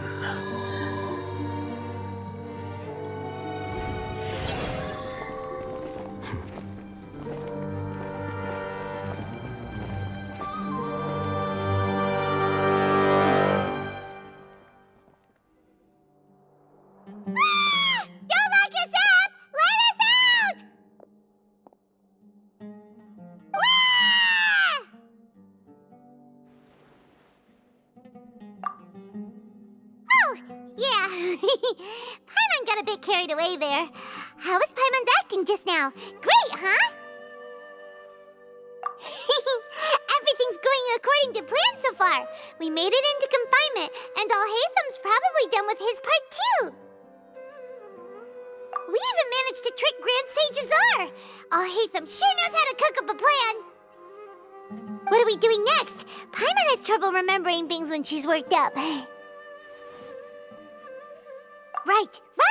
Paimon thinks it went something like this. Apart from that, we still have yet another goal in the first stage of our operation, which is to send the Traveler to the confinement room. What? Why do we want to get her locked up on purpose? She's always been the person the Sages are most afraid of, as well as the greatest obstacle to the successful implementation of their plan. They are very aware of the risk she poses to them. Once the Traveler is imprisoned, the Sages will likely think that everything is under control. And with their guard down, the next phase of our plan will have a much higher chance of success. I can already see the pompous looks on their faces. Oh, that's a super tricky plan. But Paimon still thinks it's not really worth it. That isn't the only reason, of course. She has a more important task once she's in confinement. According to the Academia scholars in Ramon's custody, Lesser Lord Kusanali has sealed off her consciousness in the Akasha ever since she was captured by the Doctor. That way, they can't pry any more information from her. Even if we break into the sanctuary of Surasthana, it will take time to awaken Lesser Lord Kusanali's consciousness. We need to do that in advance. So our job is to wake up Nahida! Okay, totally worth getting thrown and jailed for. The confinement room is inside the Academia, close to the sanctuary of Surasthana. It's a completely enclosed space, and you won't be receiving any visitors. I'll work with Ramon's scholars to make some modifications to your Akasha terminal. Once you're in, get as close as you can to Lesser Lord Kusanali and try to connect to her consciousness. However, as for whether she'll actually wake up, that will depend on our luck.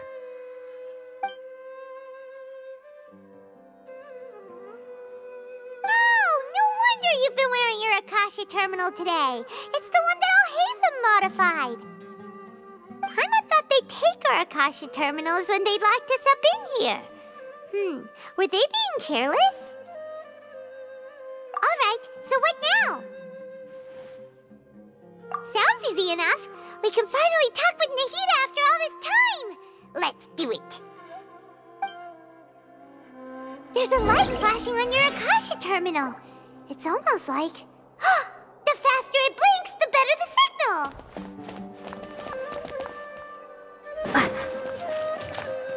Here? No signal again. Is it getting jammed? Whoa, it's Mora.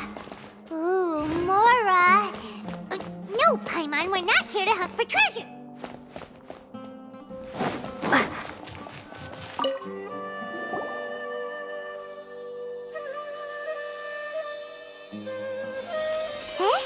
Is this the right spot? Are you getting anything? Please work.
When did it first start?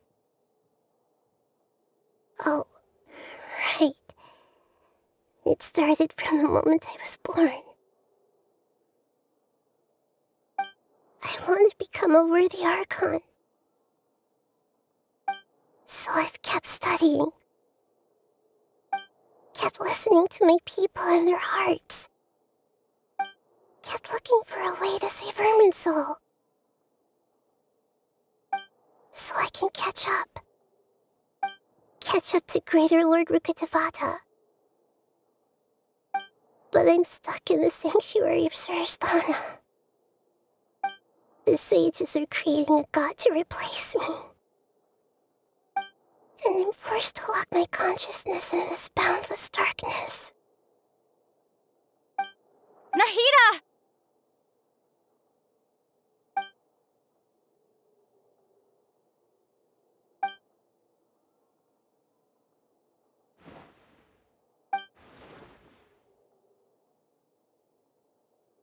Nahida!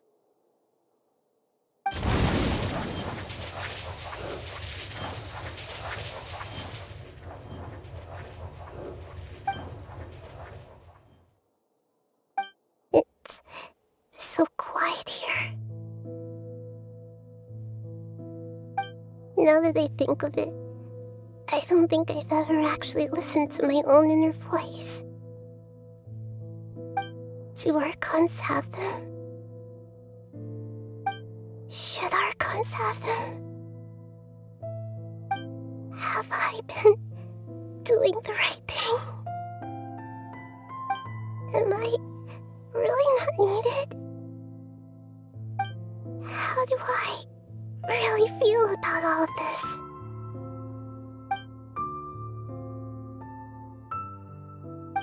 It's so quiet here. Since you're the god of wisdom, you've known the answers to all these questions since the very beginning, haven't you? Who are you? Whose voice is that? It sounds familiar. You're right, though.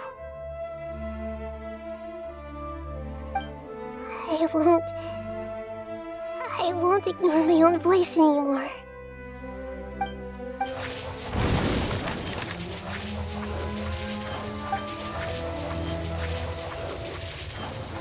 Nahida!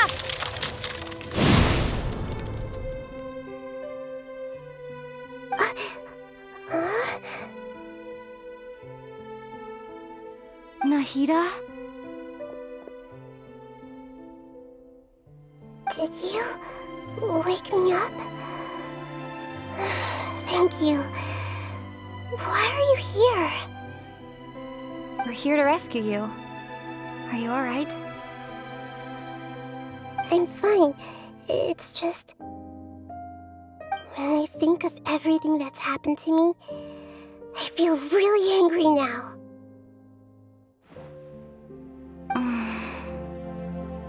You should have been angry ages ago.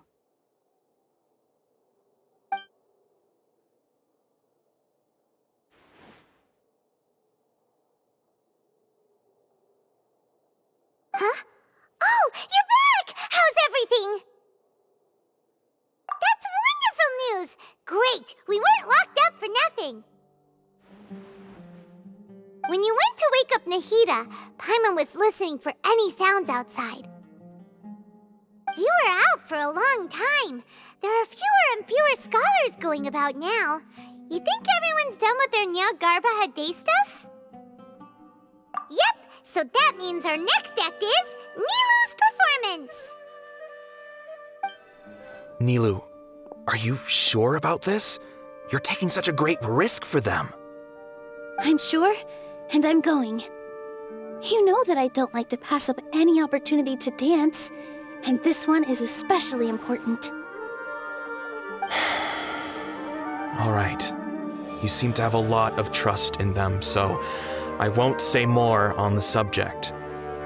But if anything happens, the few of us here may not be able to help you. Don't worry. they've been through worse. Everything's going to be fine. All right. You know, if you really do get arrested, we'll do everything we can to get you back. Be careful, even if it's only for our sakes. Thanks, Mr. Zubair. You're so very kind. Nilou, how's it going? Nervous? Definitely more than usual. But it's because I'm worried I won't dance well enough. It's okay. Just focus on your performance. We'll take care of everything else. You sure know how to talk. Taking all the credit, even though we came here together to help out. Well, thank you both. I'll have to treat you to a meal after all this ends. I really, really appreciate all of your help. Ooh, that sounds great. Huh? How can we say no to that? All right, let's get back to business. Nilou, we'll be here to keep people from going to the Academia so they don't interrupt your performance. I was planning on telling them something like, the Academia's been conducting a weird experiment, and some of their test subjects escaped. It's really dangerous there, so stay away. Oh, you couldn't think of anything better? Oh well, I guess it does sound like something the Academia would do. I think it sounds great. I'm counting on you guys. Don't worry, it'll be a piece of cake. Hey, Nilou! Sorry, it's great to see you, but I'm really busy right now. Our Bait People Away with Yalda Candies plan is working beautifully. Do you want some candy? We have more than we can give out. Vihar, thank you so much for doing all of this. And even dressed up as the Knight of Flowers, no less. I'll pass on the candy, though. I cut back on sweets in the period leading up to a performance, and I'm about to start one. You have a point. The stage is cleared and everything's ready, so you can start your performance at any time. Yeah, thanks to you. I'm really grateful. All right, time to hit the stage. You're welcome. The honor's all mine, since I'll have such a great view of the show.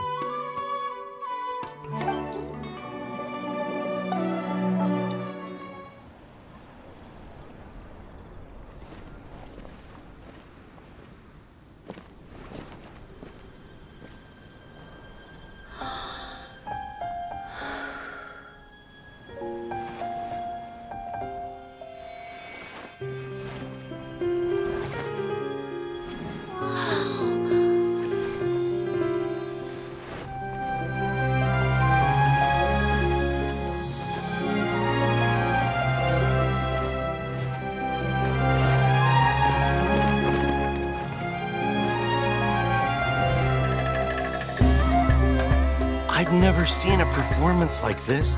This is incredible. Yeah, but I heard that public performances like these have been banned. I can't believe she's doing this here.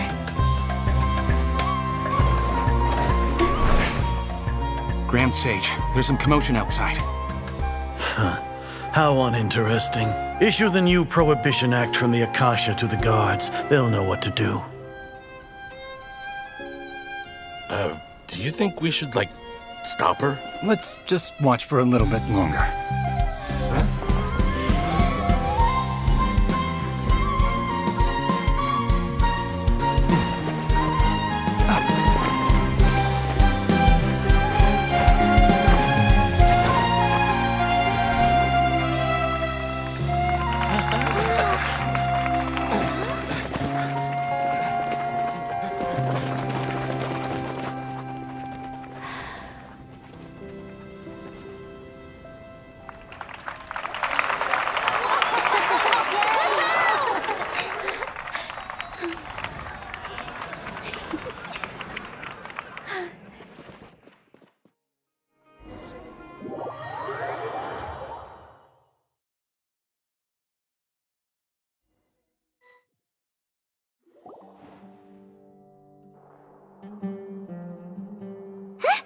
Did you hear that? It sounds like a lot of guards just ran by. Does this mean the plan has moved on to the next stage? Yep. It's great that everything seems to be going well. Come to think of it, when did Alhaitham replace the knowledge capsule that was about to be entered into the Akasha? Oh, so that's when he did it! Paimon was too nervous to notice. Speaking of, didn't Alhaitham also yoink the divine knowledge capsule from that mercenary leader in Port Ormos when everyone else was distracted? It's a time-tested trick of his. Why are we complimenting him? Yeah, he's smart and all, but he still makes Paimon's blood boil. Let's review our plan for this stage again. It's not like we have anything else to do right now anyway, and it'll help us feel more confident.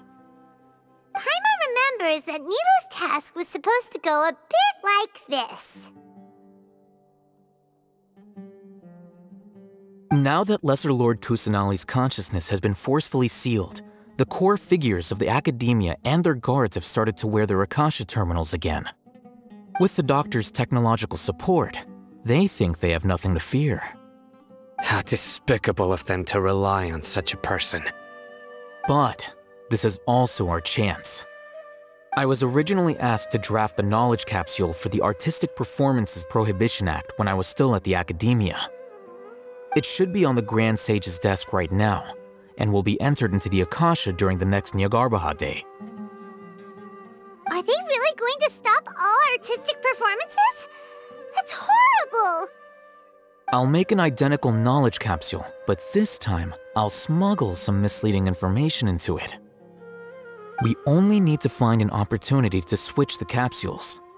Once it's been entered into the Akasha on Nyargarbaha Day, if someone were to be seen performing in public, the sages would definitely use that opportunity to announce the ban, and so the misleading information will be disseminated amongst the guards. Sure sounds complicated, but it seems like if everything goes well, we'll be able to get rid of all the guards in the Academia without any effort. That's pretty clever, getting right into their heads. I just have one question. Even if we manage to get the misleading info out to the guards, how can we be sure that they'll believe it? People who are used to relying on the Akasha become less inquisitive, and their ability to distinguish truth from misinformation is significantly reduced. They will view everything the Akasha releases to them as the unequivocal truth. The Akasha will turn humans into machines. I've seen it happen many times. Yikes. Good thing I didn't wear it for long when I was working in Sumeru City. At first, I thought it was a good thing too. By the way, this plan still requires a performer, right? Do you have someone in mind? Nilou of Zubair Theater. I know her really well. We can trust her. I'm kinda hesitant to ask her to participate in a dangerous plan like this, but we can ask her in person. All right. After the guards in the Academia are gone, then it'll be time for me and my stowaway brothers to shine. Here they come. Did you see that, Ramon? They came out from the Academia in droves. After laying low in the city for so long, this is the moment we've been waiting for. My brothers have already sprung into action. We couldn't do anything to them inside their coop, but outside the Academia, this is our hunting ground. With a lioness like you, the prey sure won't be able to run far. We still need to eliminate the guards as soon as possible. If we give the sages enough time to realize what's happening, the plan's doomed. Yeah, all they've done is to sit on their cushy salaries and twiddle their thumbs all day while we fought and struggled every day in the desert. The only advantage they might have is their numbers.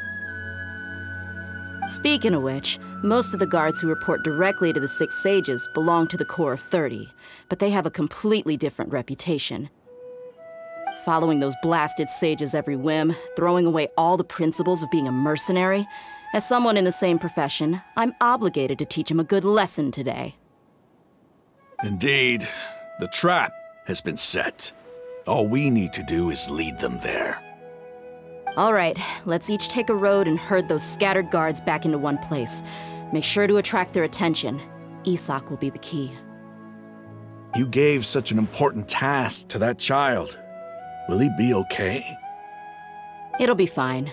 Isak was so determined to help, so let's put our faith in him. Besides, even if he's caught, the guards would be too scared to do anything to him.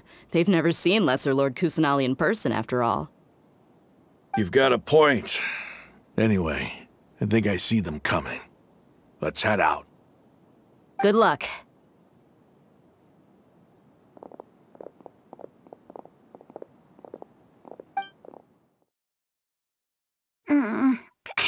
This outfit. Hey, do you remember what you need to do, Isak? When the guards get here, you'll pretend to be Lesser Lord Kusanali and run away from them. Oh, yeah, I remember. Of course I do. I'm just a little nervous. Relax. Don't think about getting caught. Even if that happens, we won't leave you behind. You only need to think about getting the guards' attention and leading them to the Grand Bazaar. Leave the rest to us. Okay, got it. I'm here to pay back Lesser Lord Kusanali for helping Grandpa. I won't get cold feet. Hey, they're here. I can see the Academia guards. All right, it's time, Isak. Take a deep breath and go. You can do this.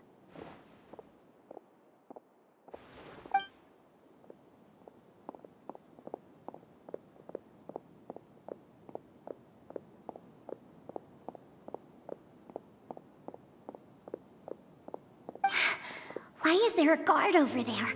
Did he already run ahead of me?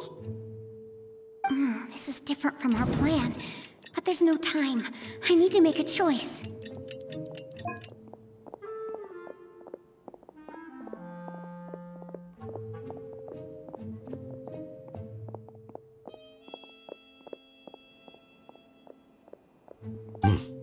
Let's have a look behind the house. What should I do next? Huh. Looks like nothing's here. A wasted time. Luckily, he didn't check behind the tree. What should I do next? The guard looks alert. What should I do next? Doesn't seem like anything unusual's around here. Looks like the guard finally left. I need to go.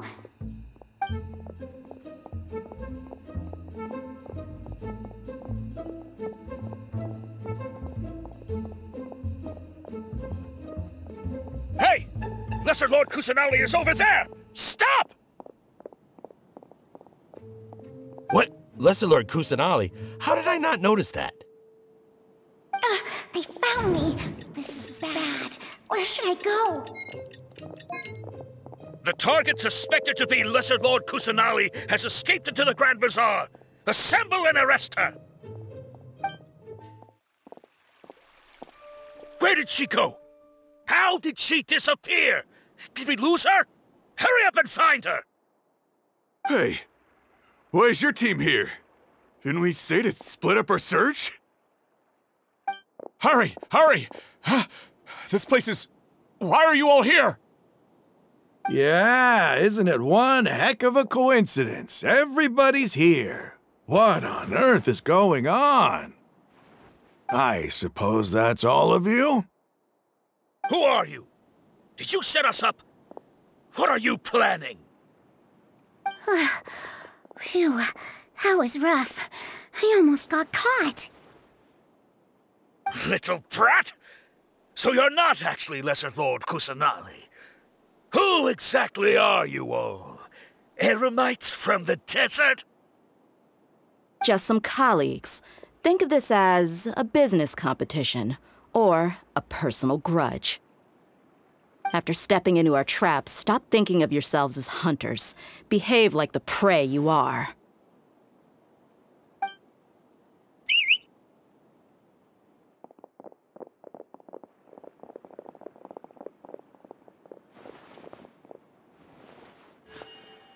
An ambush? How's that possible? This is Sumeru City, but mercenaries from the desert somehow ambushed us! You've spent all your time hiding away in the academia. This place has long since become our hunting ground. Brace yourselves!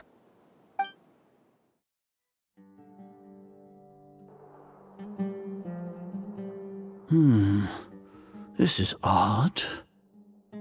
The academia has quieted down after the conclusion of the Nyagarbha Day ceremonies, but it's much quieter than usual. Where are the guards? Why have I not seen a single one? Guards? Guards! Grand Sage, how may I be of assistance? I called for the guards. Why did you come? My apologies, Grand Sage. Right now, all Academia guards have entered the city to perform the ordered arrest. I thought you knew. Arrest? Who is there to arrest? I have an ominous feeling. Arrest Lesser Lord Kusanali, right? Is that not what the order was? Lesser Lord Kusanali? You mean she has disappeared? Yes. I wouldn't dare make up something like that. Right now, everyone is in a panic, and many are saying that Lesser Lord Kusanali will take revenge on us. What happened? Just what is going on? Lesser Lord Kusanali somehow escaped? Was it Alhaitham and his party that freed her? That's impossible. The Academia is heavily guarded today, and any order to release Lesser Lord Kusanali would be strictly confidential. Besides, Alhaitham and the Traveler are already in our hands. What manner of trickery did they employ? How could Lesser Lord Kusanali disappear into thin air? Disappear? Wait. How was the arrest order distributed to the guards? It was issued by the Akasha earlier today. Only you have the authority to send messages like that, so I thought it was your order. Let me check.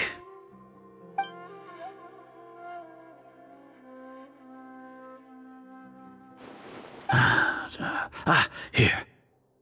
Lesser Lord Kusanali has escaped from the sanctuary of Surasthana. Go to the city and arrest the escapee immediately. The Akasha indeed contains this information, and it clearly appeared in my mind. How did they bypass my permissions to issue this kind of message? Was it the report about the Traveler that Alhaitham submitted? No. I specifically checked that knowledge capsule before entering it into the Akasha. Could that have been a red herring? Well, even if I figure it out now, it won't make any difference. The important thing now is to confirm Lesser Lord Kusanali's status. Have you been to the sanctuary of Surasthana to confirm that Lesser Lord Kusanali has indeed escaped? Confirm? No, I haven't.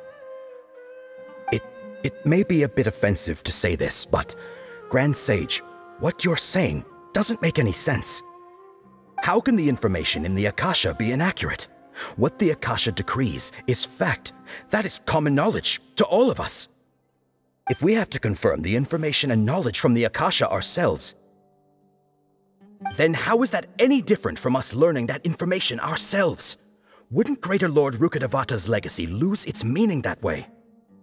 In the beginning, it was I who asked you to believe in the Akasha, to believe in the legacy left by Greater Lord Rukkhadevata. Are you trying to use my words against me? No, Grand Sage. I'm merely confused because I believe in you. I never meant to refute you. Stay here and see if there are any suspicious people around. I'll go to the sanctuary of Surasthana on my own. Yes, Grand Sage.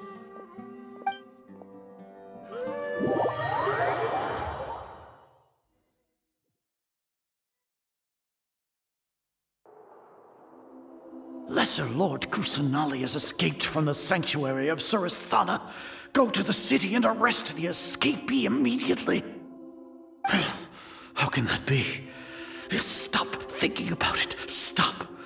It must be a trick of theirs. as long as I personally confirm it. Ah! Impossible. That's impossible. There must be something wrong with my eyes.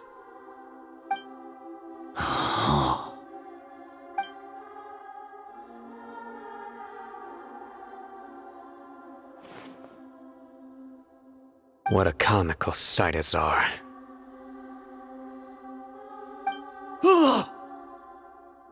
Once the Akasha has put certain thoughts into your head, even the Grand Sage can no longer see what's right in front of him. You all can only see the world in your mind, the one you think you know. And precisely because of this, you disregarded Lesser Lord Kusanali's existence. She has been a wise and worthy Archon. Cyno, have you been waiting for a chance like this? The Akasha predicted that you would return to the Academia to confront me, but I didn't expect it to turn out like this. I was careless. No, you were blinded. Your faults stem from your reliance on the Akasha. You're still the same as always. I truly did not expect a proud person like you to cooperate with Alhaitham and the Traveler. People change, Azar. Admit it. The Akasha can't predict my actions anymore. Then tell me, what have you found during your investigation? You want to buy time?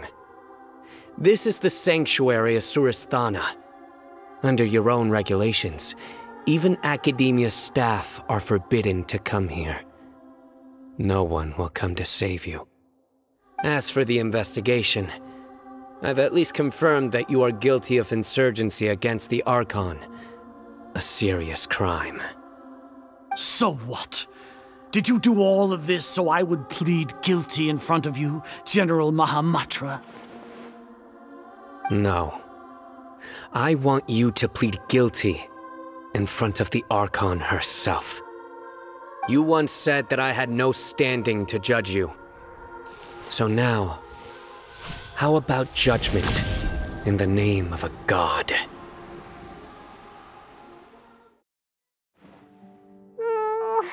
How long do we have to wait? Paimon wants to know how things are going out there. Paimon hasn't heard any sounds outside for a while. Hopefully something bad didn't happen. Yeah, but aren't you scared that we might be locked up in here for the rest of our lives? Thinking about it, at least Paimon has you. We could still chat like this. When Paimon thinks of Nahida being imprisoned alone in the sanctuary of Surasthana, Paimon can't help but feel sorry for her.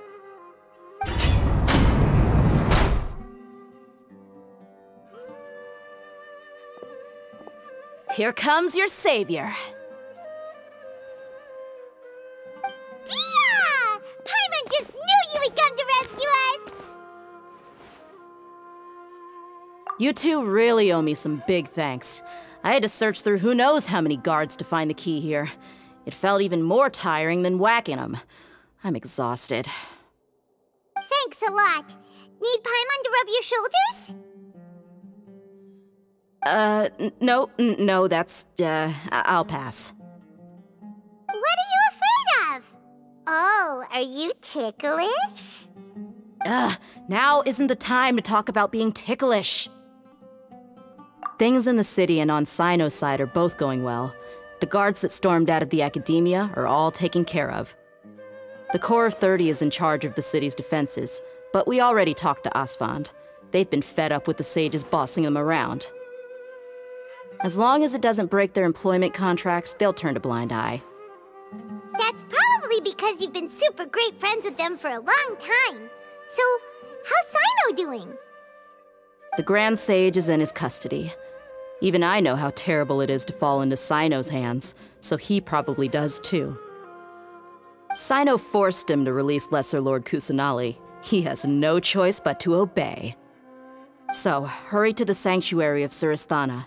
Assuming nothing weird happened, We should have already rescued our Archon. Honestly, I didn't expect our ragtag bunch to do this well. We just came together last minute to save the Archon, you know? Alright, you two better go. I still have to clean up some messes in the city. See you around.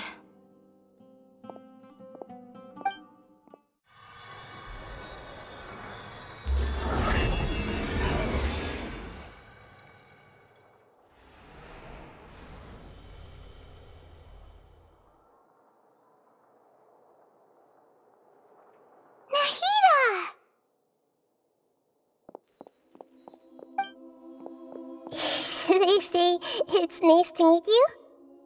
This is the first time we've met in real life. Before, we've only met in dreams, consciousness, or when I was in someone else's body. Thank you so much for coming to rescue me, but I also need to apologize. During this time, I did some self-reflection.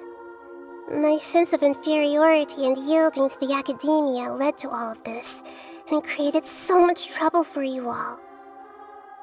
Exactly! We're here because you're a good Archon and one of our friends! Thanks, you two. Amazing. So this is how it feels to walk out of that cage with my own body. It's like I just had an endlessly long dream. I can't even tell if I just woke up or was only now born into this world. My concept of self has become so clear. But now doesn't seem to be the time to indulge in this feeling. This is really embarrassing. You all just rescued an Archon, and now she needs your help to save her country, and even the entire world. It's okay. With you here, Paimon's sure that everything will work out. There's one more thing. What is it? For all the things the Academia did to me, and for all the folly it committed in the name of wisdom, as their Archon, I will make them pay. Ah! Wow! That's the spirit! You're finally standing up for yourself and not letting people walk all over you! I understand now. To be a better Archon, I first need to better myself. If you haven't even figured out how to be a caterpillar, how can you be a butterfly? Yes, true. That reminds me. I wonder how far along the Academia is with their God creation plan. We need to hurry and prevent the birth of that false god. I need to make some preparations. Since I'm now free, I can establish a direct link to the Akasha and control it. First things first, I need to remove the restrictions that the doctor put on me in the Akasha. After that, I'll make some adjustments and revoke the sage's permissions. The Akasha will then be like how it originally was, only operable by the Archon. After all, the Academia betrayed Greater Lord Rukkhadevata's trust. This might take some time. In the meantime, you should also work on your own preparations. If we don't stop the God creation plan in time, we'll be in for a tough fight. How's it going, Nahida? I'm done with the parts that needed my involvement to complete. Although it's my first time working with the Akasha like this, its internal structure and operation procedures are easy for me to understand. Greater Lord Rukkhadevata's design is truly brilliant. Oh, also, this is for you. Huh? What's this little floaty thingy? It's a small device I put together just now. You can think of it as an upgraded Akasha terminal. You may not need it right now, but it should be helpful in certain situations. Wait! This thing has the same characteristics as Paimon! We're both small things that float! Oh, all the things that make Paimon special got copied! When Paimon appears with the Traveler from now on, people will remember Paimon because she isn't unique anymore! It's alright, Paimon. It can't replace you. It's only a flying device, but you're the Traveler's irreplaceable friend. You're so good at comforting people, Nahida. If only the Traveler was as smart as you. I was simply telling you what I feel to be the truth. I wasn't trying to comfort you. Nahida, you're natural at this. What you just said made Paimon even happier. By the way, there's something I need to confess. Even though I'm the Archon and in control of myself again, I'm not very good at fighting. You may have heard that an Archon's power is derived from their people's faith. However, I'm not as well loved as Greater Lord Rukkhadevata. If we get into a situation where combat is our only option, I'll have to count on you, and I'll do my best to provide support. I'm glad I can rely on you. So the God of Wisdom isn't good at fighting? That actually sounds about right. I've located where the false god is. Time is of the essence, so let's skip to it.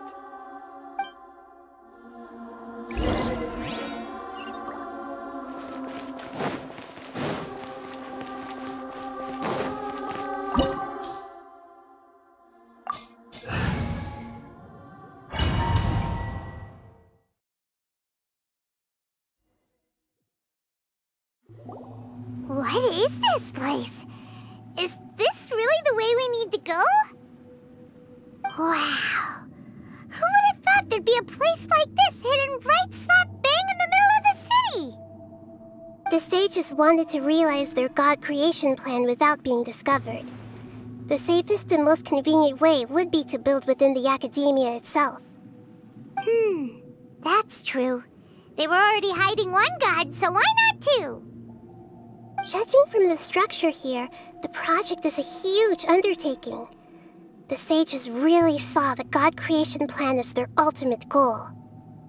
But this place doesn't look like it could have been constructed by the academia alone. The Fatui under the Doctor sure didn't hold back. They provided a lot of technological support. Yeah, or else they wouldn't have been that generous. Is that it, though? I've always felt that this Doctor is different from the academia sages.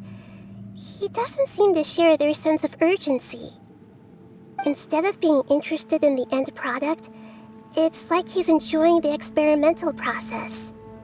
The Fatui Harbingers are all such weirdos. So, the Doctor being weird is actually normal. So, this Fatui that they're trying to turn into a god is called the Balladeer?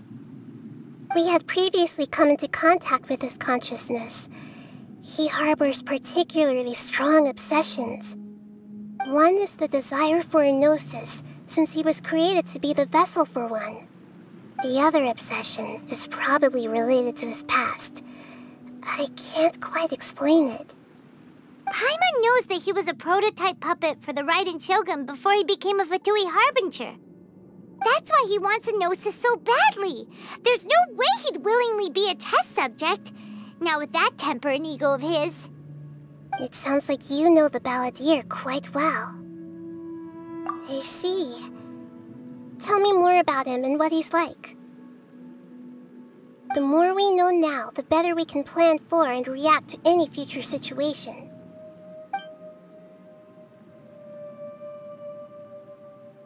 I see. How fascinating. Alright, time to go. Let's get through here and meet him in person.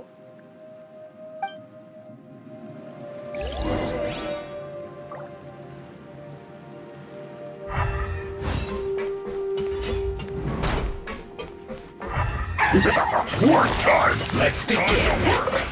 No excuse for slacking! Wind strike! Game's up! Time's over! This is time for a break-in! My work! I will end it! Gotcha! Yes. This This is it.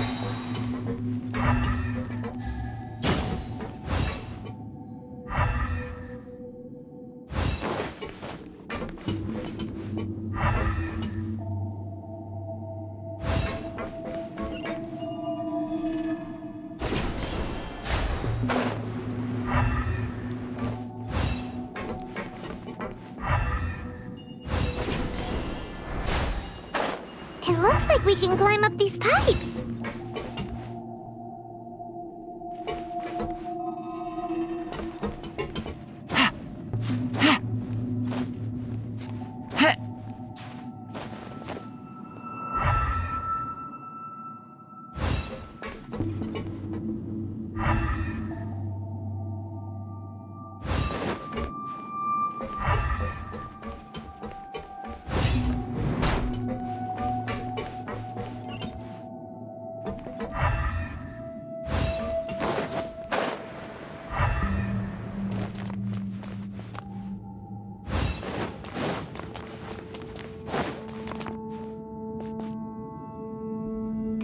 On the ground seems all messed up.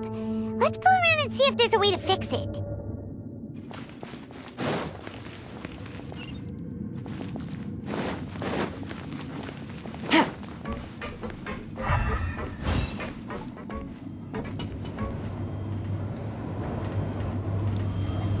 It seems to have stopped.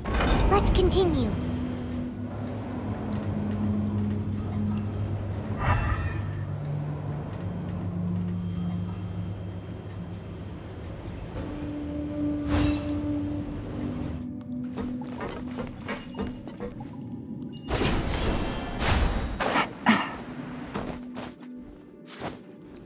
Yeah.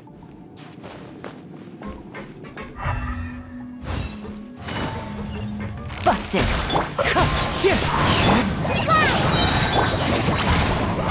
Just like we rehearsed. Wind strider. Stay right there. Quietly now. Let's end this quickly. I guess this is it.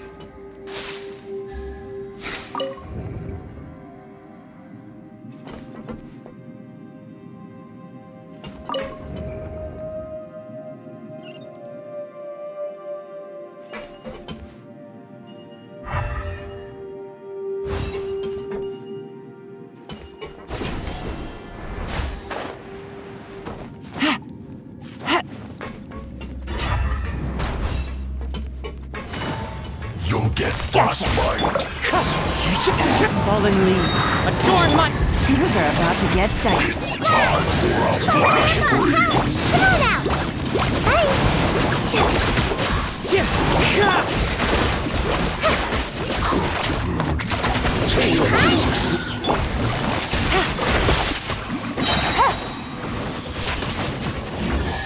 Can't run from death.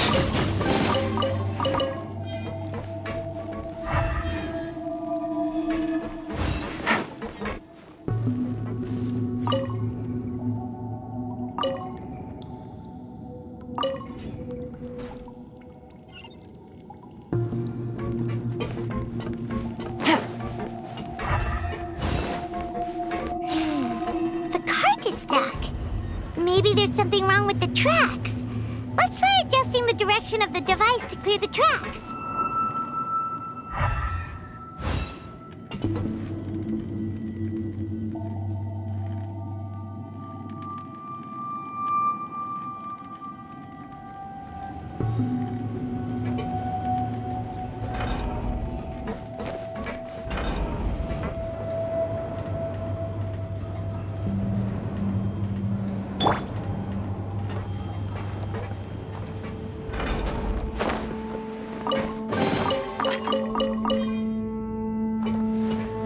One with nature.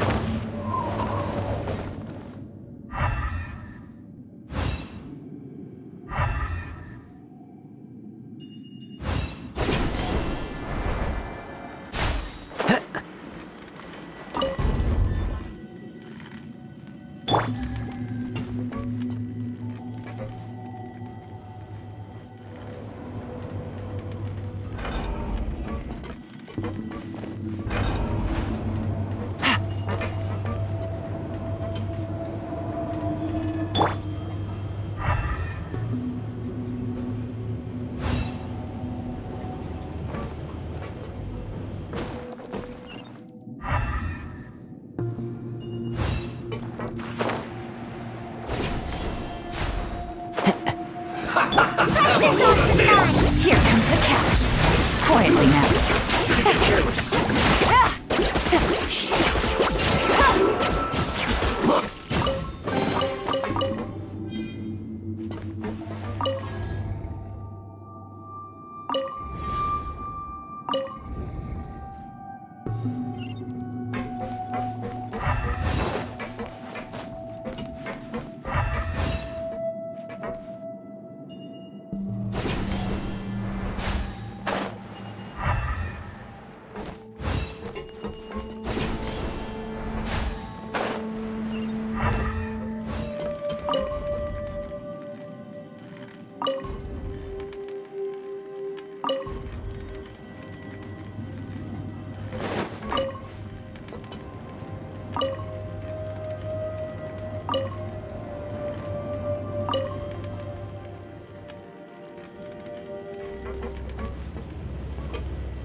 Busted! Wind strike!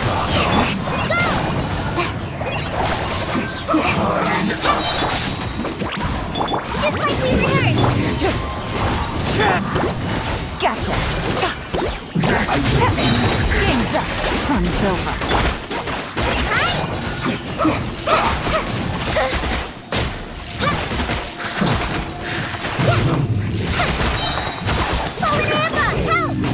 Send this quickly! Quiet now.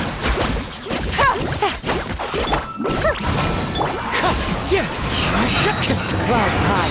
Reverse. Busted. Looks like the wind knows too far. Things are about to get dicey.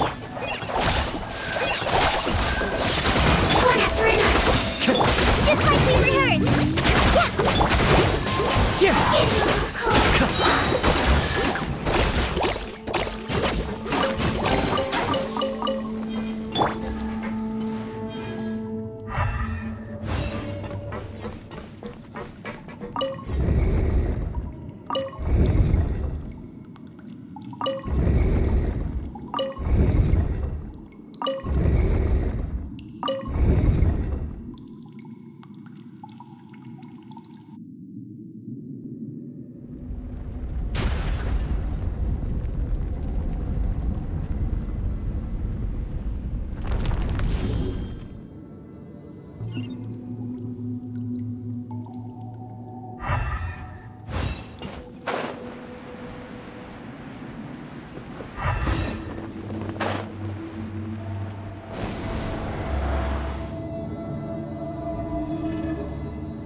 Good roll.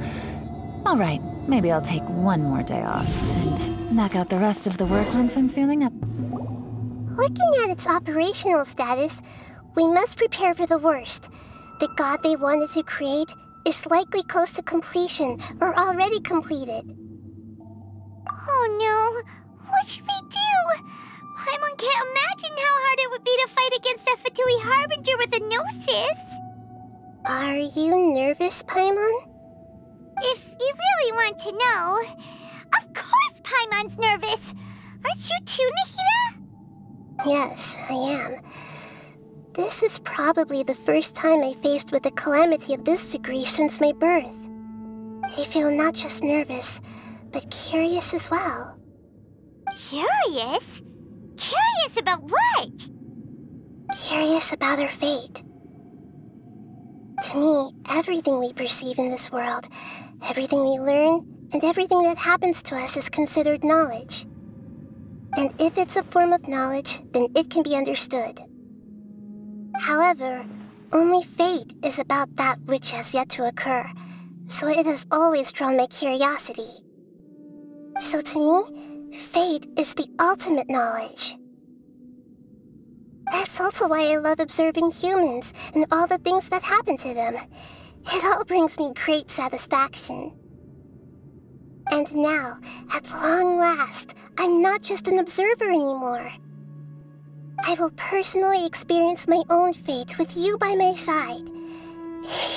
Isn't this such a wonderfully exciting thing? Ah, so that's what you mean. Paimon thinks she understands what you're feeling. Agreed. Okay, let's continue on. I can sense his aura from here.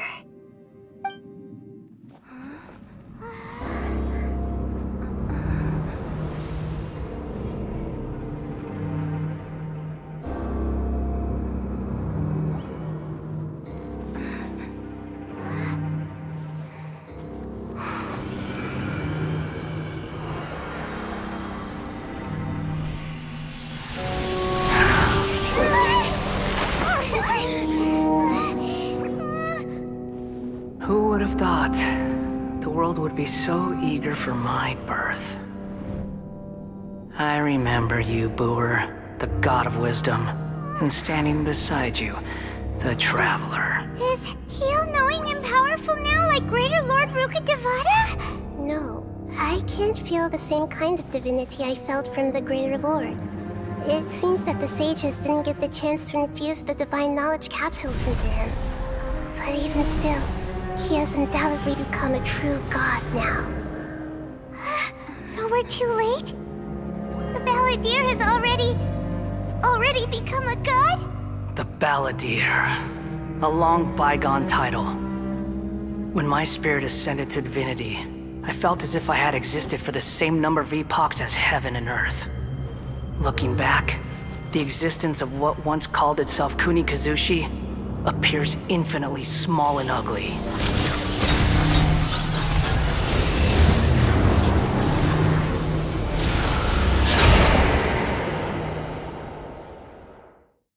This imposing aura, it really feels like a god's.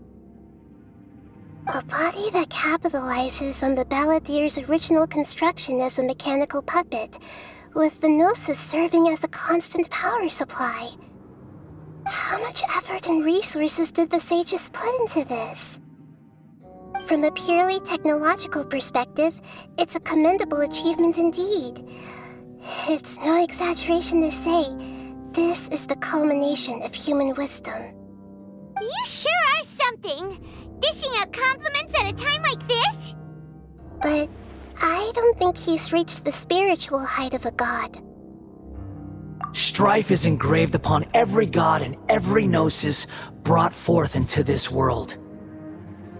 Can you feel it? The exhilaration of such power, and the thrill of anticipation for our contention. Nahida wouldn't feel the same things as you! Do you not realize that you are interrupting a conversation between gods? Lowly creature, know your place! The strife engraved upon a Gnosis. You're talking about the Archon War. Tevat's current peace was not easily won. I didn't personally participate in the Archon War, but the way I see it, all those losses were meaningless, driven by the demands of the laws. There's no point in bringing it up again. Is that so? Yet I am deeply disappointed that I was never allowed the fortuity to personally participate in the Archon War. This is a first. Encountering a god in this world who does not crave power. No wonder your own people have abandoned you, God of Wisdom. Your judgment is as your existence, unsubstantial. This is where everything ends, Booer, the god of wisdom. You should know that wisdom cannot solve every problem. Like now, where your only option is to face me in combat. Come! Let us reenact a scene of the Archon War. Come and inaugurate my birth as a god.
This is supposed to be a battle between gods, yet you choose to hide behind a mortal.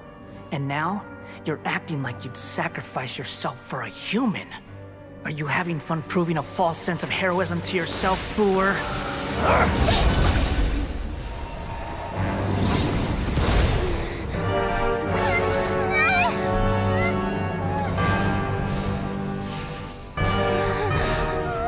The data collection is almost complete. Do you even know how many times you've tried to take my gnosis from me?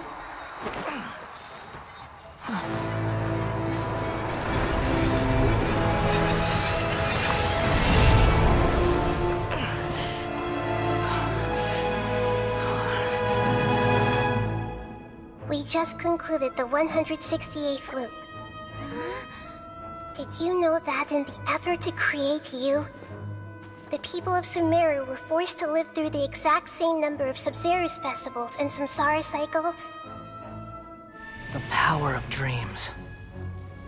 When did you use it on me?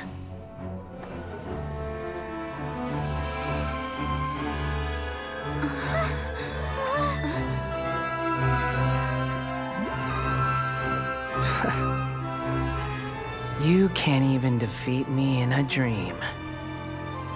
What do you hope to achieve with this little trick? Come, Traveler. Just like before. Allow me to awaken the memories in your dreams. All that battle experience! It's more than that. Compile everyone's wisdom in the name of the Archon. That is the original function of the Akasha. I've sent everything that happened just now to the people of Sumeru in the form of knowledge. I've asked them to help you find a way to defeat the false god.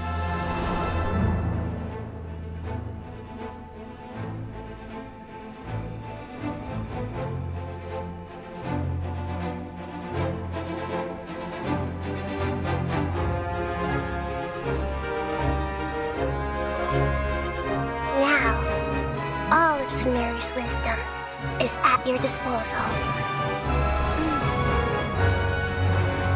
Meaningless tricks won't save you!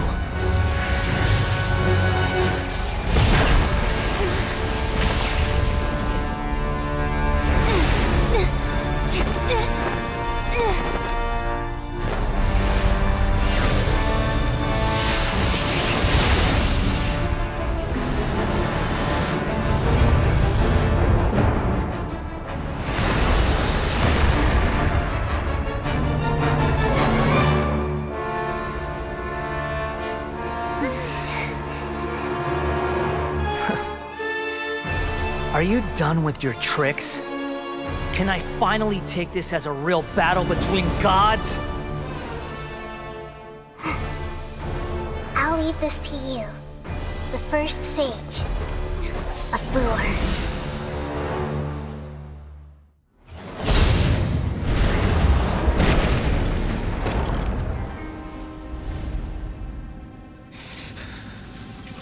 Humans. Filthy humans!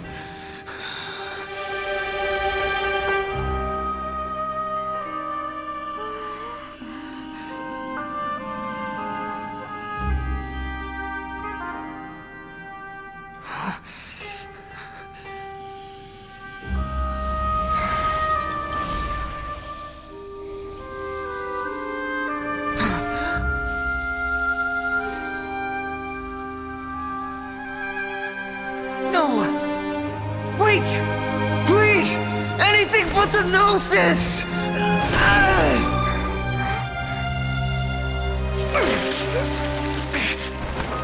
That's mine!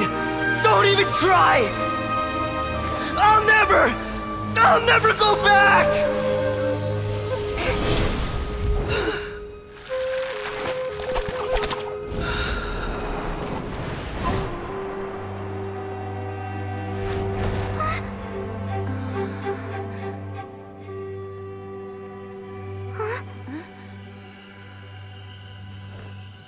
We haven't yet found the answer to the most important mystery. Irminsul is still waiting to be saved. With the power of another Gnosis, we may now finally understand the last memory of Greater Lord Rukkhadevata.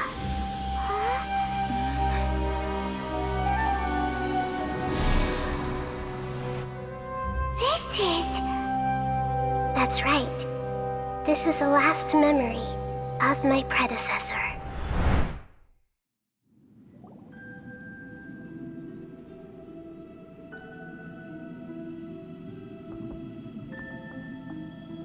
Huh. This sure seems very different from what Paimon imagined. Shouldn't Irminsul be in this realm of consciousness? Yes, that is our destination. But I didn't expect the remaining consciousness of Greater Lord Rukkhadevata to be as polluted as this.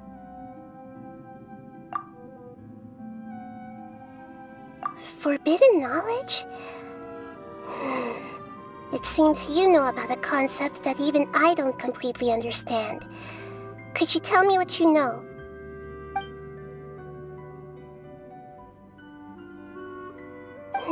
Your inference seems logical enough.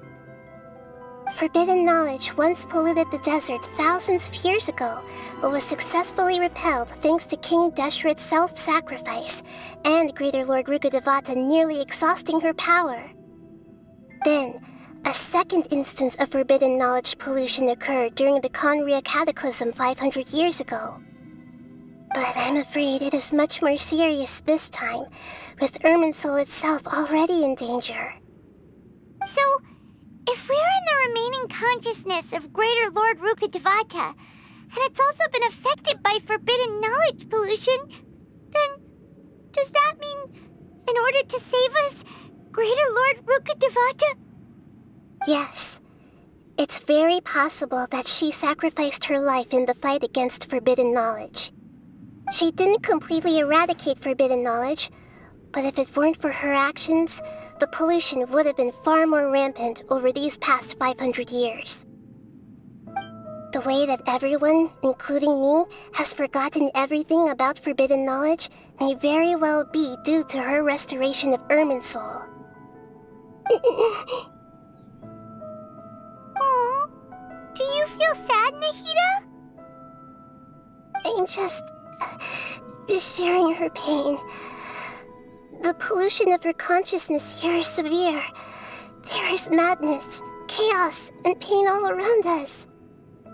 Did she fight to resist the forbidden knowledge pollution in such terrible conditions, all the way up to her last breath? She even used her last remnant of lucid consciousness to leave a clue for us to follow. Yes, her words were distorted by forbidden knowledge, so that's all we could hear. But now, we have a chance to find the answer to this mystery. We can cross the polluted consciousness until we found the right path to meet with her lucid consciousness. And then, we'll let Greater Lord Rukkhadevata tell us the truth in person.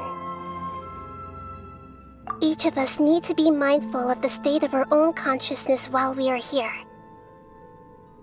Even with the Gnosis' protection, we must always keep a clear mind. Otherwise, we could go mad at any moment. That's so scary. Don't worry.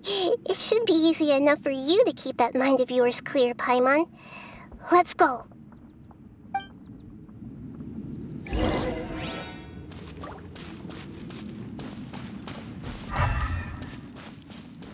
Are we in the air? And why is there a huge boat? That's the boat of consciousness, which symbolizes reason here. Its course is the direction our consciousness is traveling towards. If we lose control over our consciousness, we will fall into madness. So let's make sure the boat stays on course.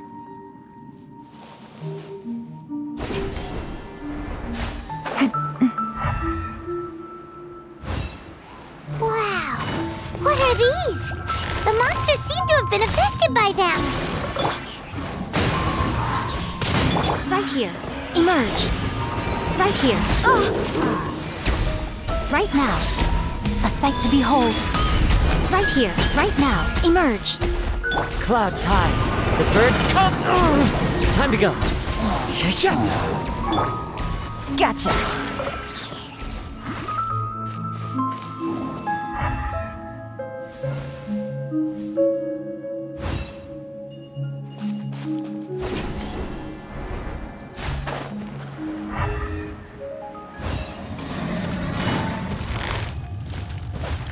Busted. Into the wind. Things are about to get dicey. Inazuma shines eternal!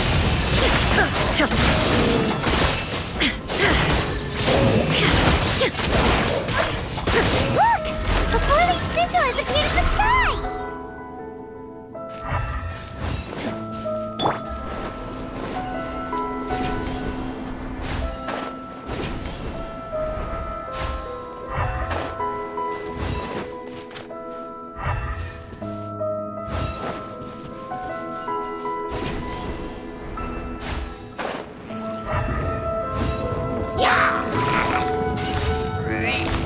Quietly now. One with nature.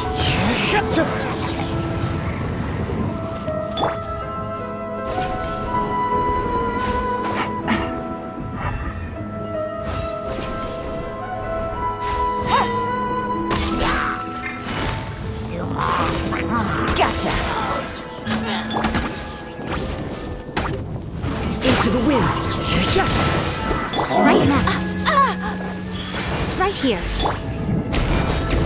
Quietly now.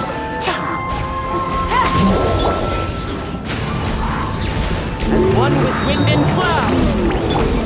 Game's up. Fun's over. Emerge right now. Nothing lasts forever. Right here. Right now. To control the boat of consciousness, we need to find the helm first.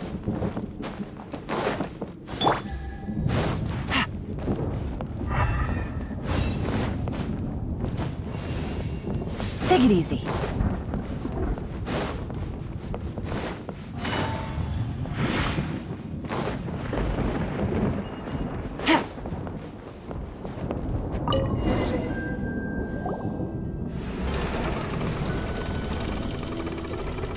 We changed direction. Are we still going the right way, Nahida? Judging from the current route, the boat of consciousness will soon take us out of here.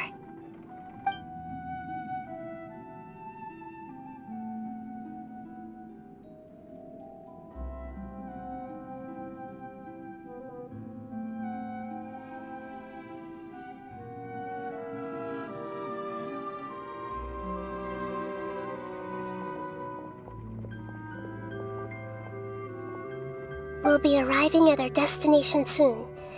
How are you feeling? Are your minds still intact? Huh? But everything's been completely normal for Paimon. Hopefully there won't be any more interruptions.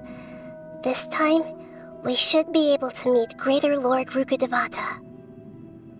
Are you saying you've never met Greater Lord Rukkhadevata before? No. It seems that my birth and her death took place at the same time. Otherwise, I think she would have given me a little more guidance, and I could have done a better job. Hey, you've done a great job, Nahida. Let's get out of this creepy place and go meet her.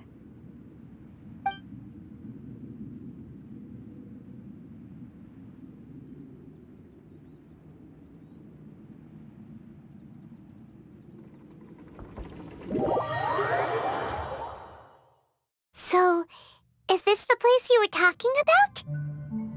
The base of Irminsul?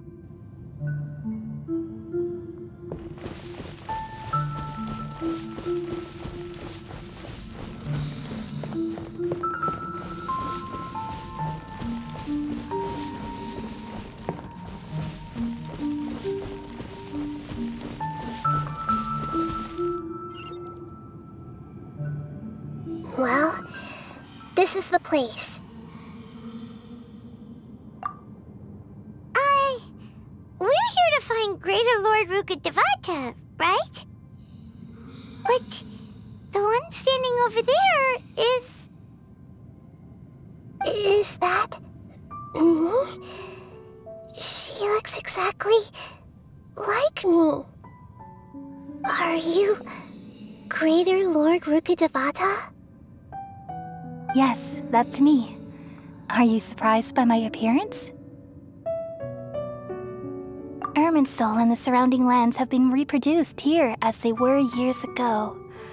But this is just a realm of consciousness. We are manifestations of the same nature, hence why we would appear exactly the same. We're of the same nature? Why?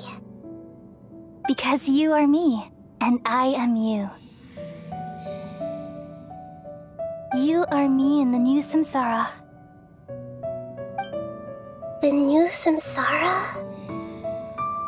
As Greater Lord Rukkhadevata, I'm the avatar of Irminsul, and you are the purest branch snapped from Irminsul. Imagine it this way.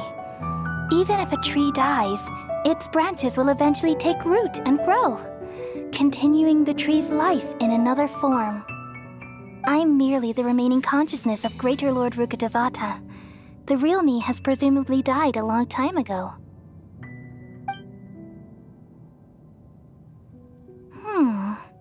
Judging from your appearance, I've probably been dead for 500 years. But you're finally here. My new self in the samsara. If this is true, then am I going to be a great Archon like you someday? Though we share the same nature, our fates are bound to be different. All things have their own fate. When a branch grows into a mature tree, it won't be the same as the original tree. That's why fate is the ultimate knowledge, isn't it? That's a great insight. Yes, very good. It's also precisely why you won't become like me. Really? But perhaps you may become an even greater Archon than I. I already see a determination in you that I didn't possess in my time, and the future that it leads you to will be yours alone. Along with the blessings from your past experiences. Don't worry. The growth of wisdom is like that of a plant. You only need to wait quietly for the flower to bloom. Come to think of it, the sages never had the faintest inkling of the meaning of wisdom. Thank you. Nothing makes me happier than discovering that the Archon I always admired was in fact myself in another fate. It's so nice to speak with you, Greater Lord Rukkhadevata. I've always wanted to meet you. The feeling is mutual. From the moment I snapped the branch off Irminsul and created you, I've also looked forward to talking with you. Could you tell me why you wanted to create me? And what exactly happened when you died? Ah, I see. You're here seeking answers, right? Everything that day, even the sky itself, changed into a color like this. At that time, the Seven were all summoned to the nation of Khaenri'ah. Except for me. I had a more important task to attend to. I had to protect Irminsul. The disaster occurred together with the pollution of forbidden knowledge. At that very moment, with my consciousness connected to Irminsul, I sensed something was wrong. The pain started to torment my mind. By the time I reached Irminsul, it was already displaying signs of corruption. Had I not repelled the pollution of forbidden knowledge with King Deshret thousands of years ago, I might have felt even more hopeless and lost. So what exactly is forbidden knowledge? It's a kind of knowledge that doesn't belong to this world, and a form of truth that can't be understood. It came from the very bottom of the abyss. Even I could never understand it. the world is constantly rejecting it, leading to all kinds of bad phenomena. If we allow forbidden knowledge to pollute Irminsul, I'm afraid the entirety of Teyvat could fall apart. So, there's knowledge that even the God of Wisdom can't understand? At that time, I knew I couldn't repel the forbidden knowledge with my strength alone. Which is why I created a device that compiled human wisdom and named it the Akasha. It's truly the world's most amazing invention. Thank you. For a long time, I thought dreams were the fruit of human wisdom. Though it was selfish to do so, I borrowed people's dreams using the Akasha. Then I compiled their wisdom and all of my own power. Well, did it work? Thanks to the wisdom of the people of Sumeru, almost all the forbidden knowledge was cleared from Irminsul. But things didn't go as smoothly as I thought. I had a terrible headache, which gave me an uneasy feeling. And then, I remembered that my consciousness was also connected with Irminsul. It brought me knowledge and wisdom, but vile corruption as well. From the very beginning, my existence had been polluted by the forbidden knowledge. Oh no! How could that happen? I've experienced that pain in your consciousness. It must have been a horrible experience.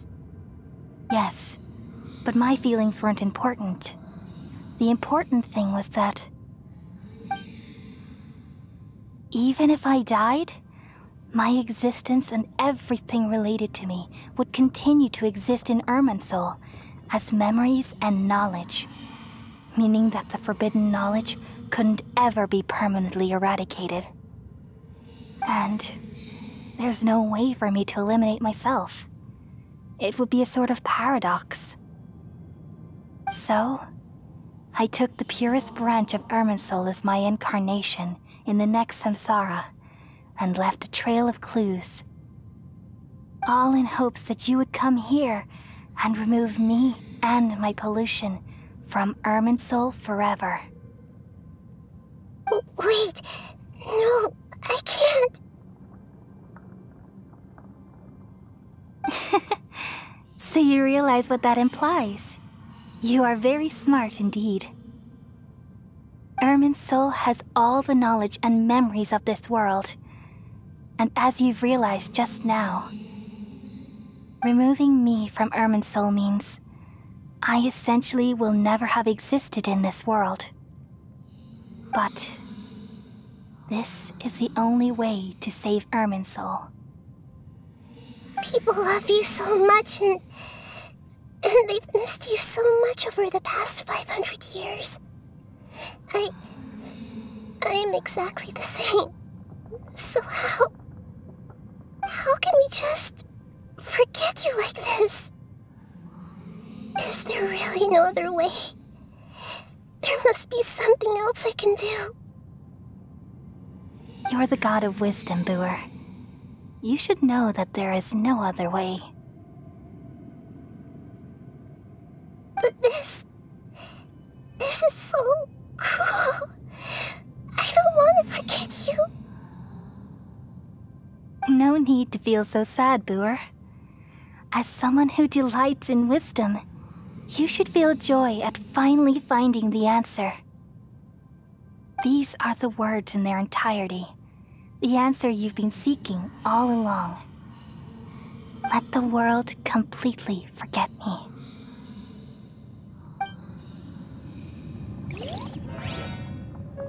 We all nestle under the great tree of wisdom, peering out to perceive the world.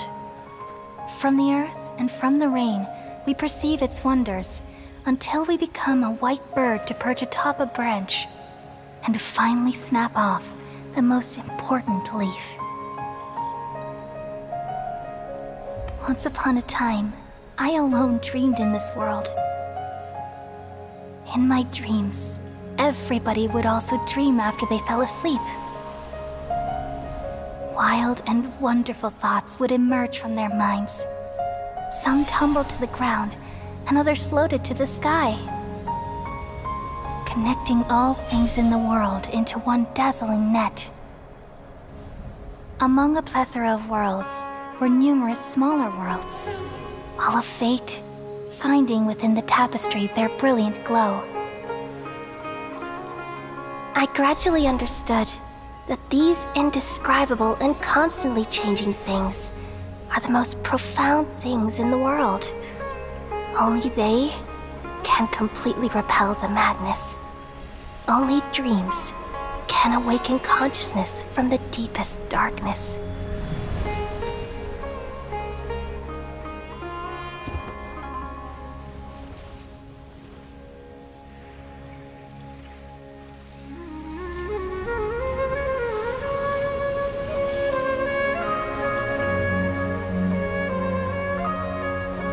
I'm the one who posed this question, yet also the one who sought a solution. Saving the world with the dreams of the people used to be my answer. And now, you've also found your own answer, and I shall return all the dreams to the people.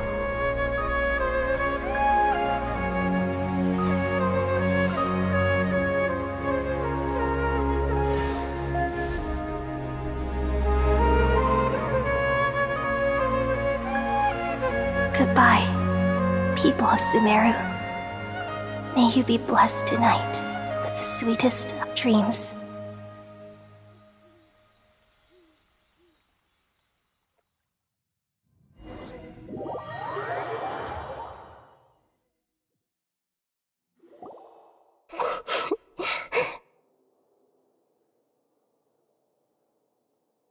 I'm alright.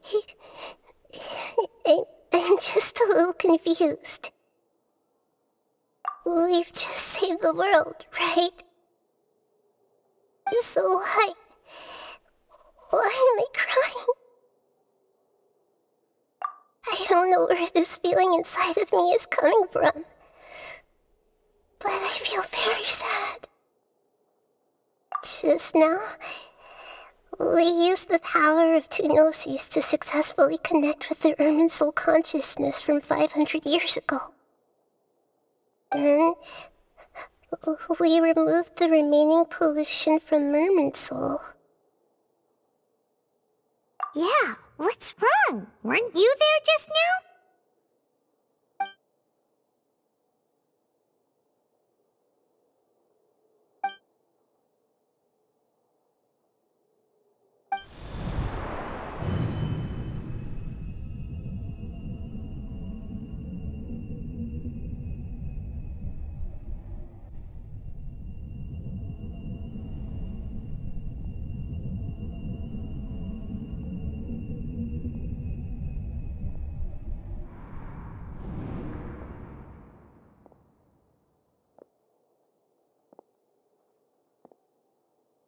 Huh?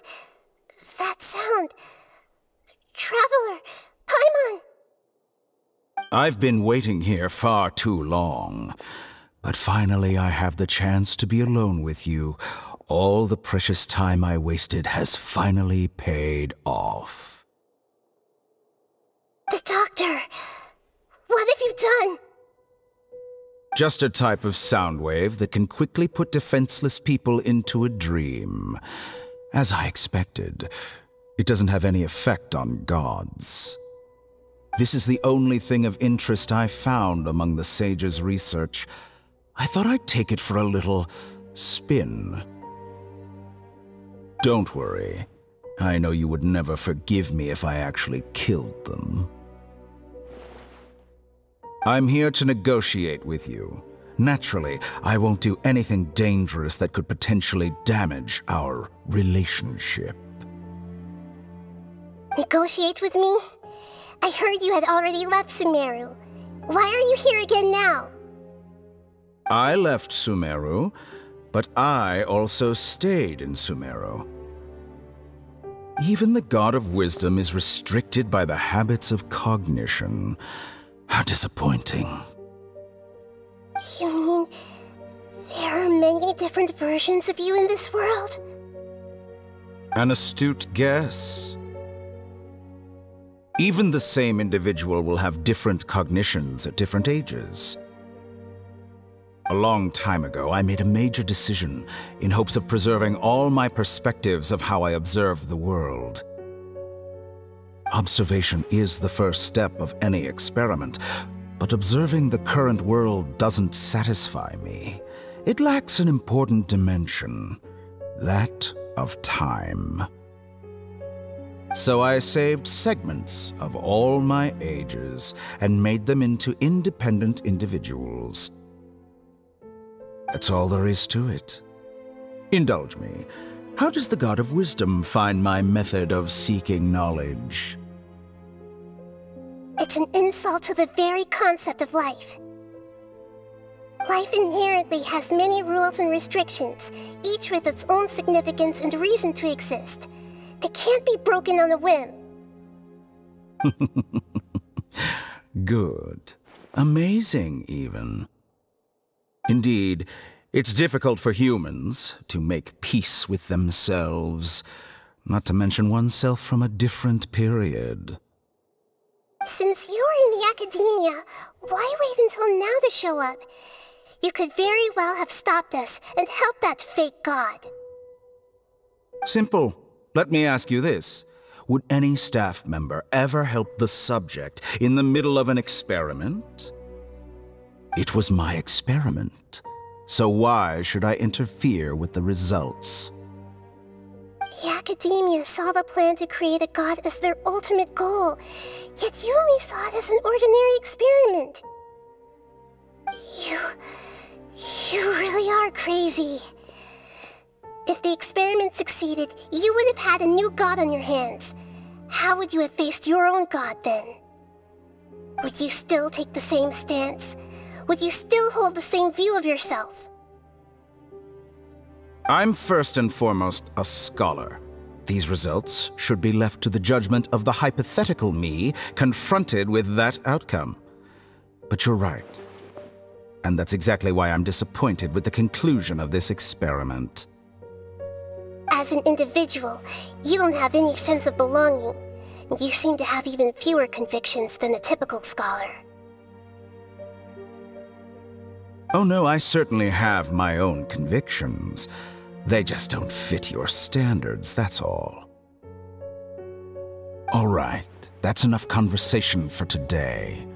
The experiment is over, and it's time to tidy up the equipment and reclaim any useful materials. For example, the Gnosis.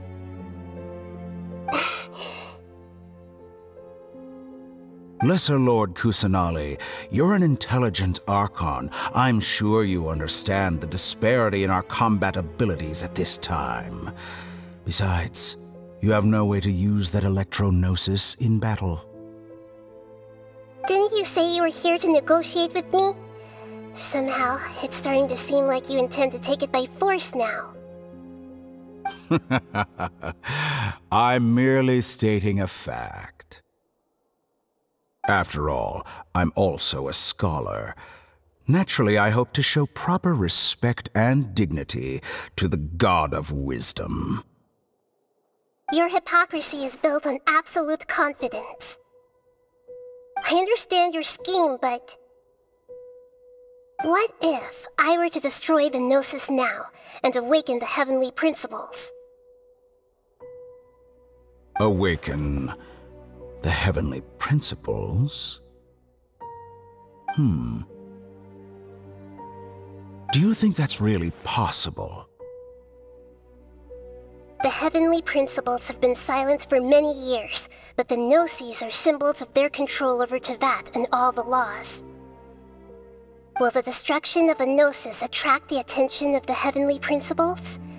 And if so, how do the Fatui plan to deal with the consequences? Do you dare to gamble such a possibility with me? Gamble? How surprising. I thought you would show evidence or use rigorous reasoning to prove your point. The word gamble is the last thing I expected to hear from the God of Wisdom. But this is a clever move. You must have seen through me when I first captured your consciousness. As a scholar, I respect all possibilities. This has always been my principle and is an essential trait as an experimenter. Indeed, I can't ignore this possibility. So tell me then, what are your conditions? This foreign gnosis will only lead to disaster if it stays in Sumeru. But this electro-gnosis is the prize I obtained after defeating one of your fellow Harbingers. Now, as the one who initiated this cascade of events, shouldn't you pay the corresponding price? Price? Interesting. What price would you have me pay? How about erasing all your other segments? So this is how you wish to restrict me, the most threatening opponent of the Nation of Wisdom. What you request of me is like plucking out the eyes I have placed in the dimension of time. Segments are extraordinarily difficult to make. They require extremely rare resources and enormous amounts of time and effort, requiring me to destroy them all here and now. Bravo. A suitably wise decision on your part. Yes, how very interesting. Can I assume that you have long been wary of me? Among all the versions of me, this segment you see now is the most selfish. If it weren't me, your idea wouldn't have worked. What did you see when you were imprisoned? You were observing me, and that's how you know I've long grown tired of their doubts and endless arguments. Like you said, it's difficult to make peace with yourself. Being as smart as you are, have you managed to do that? I see. If you think all those versions of me are worth a gnosis, then deal. You sure didn't hesitate much. Is the relationship between all the versions of you really that bad? I don't think there's any need to dwell on that. The surplus versions of me can be exchanged for a gnosis. Do you think anyone can offer themselves at a higher price? Besides, with my abilities, it's only a matter of time until I find better perspectives. Perhaps it's best to say, you're just temporarily ahead. But what I'd like to know is, how can you be sure that I've really erased them? I can see your remaining honesty.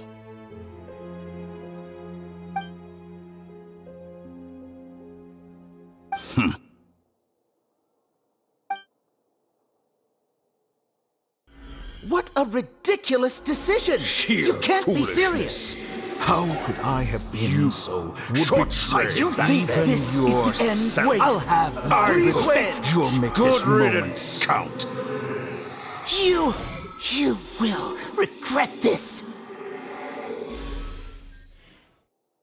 Well, have you confirmed that it's complete?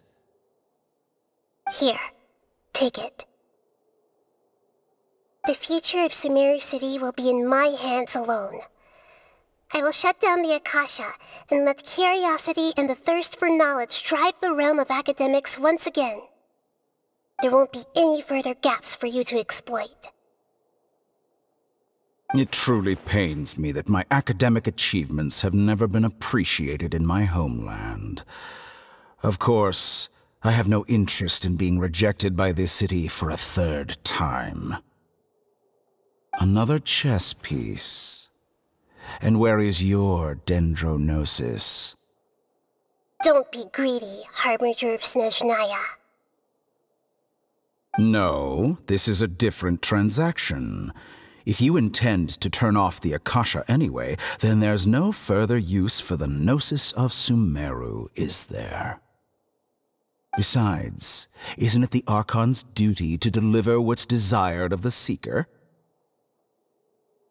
Oh, judging from your expression, you don't seem to find the idea very agreeable. Then let's think of it this way. Since you're the God of Wisdom, how about I exchange some knowledge with you? People exchanging knowledge with the God of Wisdom is the stuff of legends. Yet here you wish to exchange knowledge for the God of Wisdom's property. Arrogant as that is, it has piqued my interest. Let me ask you, have you in all your mighty knowledge ever heard the rumor that the skies of Teyvat are fake? Huh? That's the secret hidden by Irminsul concerning the truth of this world.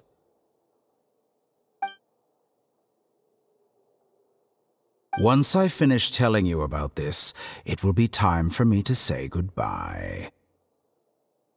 With negotiations, we've all gotten what we wanted. I'm very glad I got to meet you like this. Your arrogance may know no bounds, and convictions may mean nothing to you. But I'll still listen to what you have to say.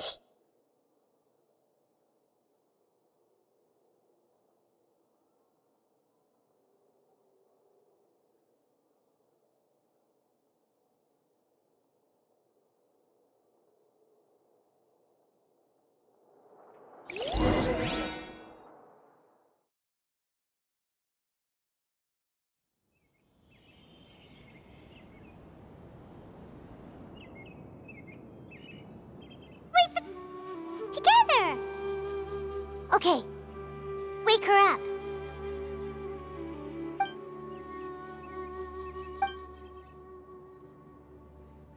Are you awake? Kali says it's time for breakfast. Come on, get up! Good morning! How are you feeling today? Good to hear. It looks like we've recovered pretty well. Not even Tighnari could stop us from going out now, right?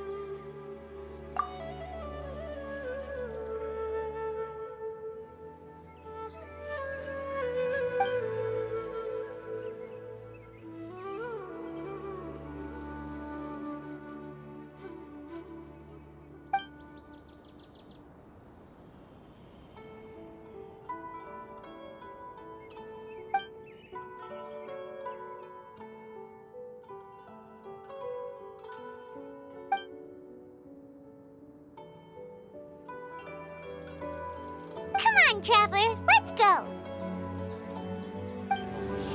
Good morning! Looks like you're awake. Yep, yep!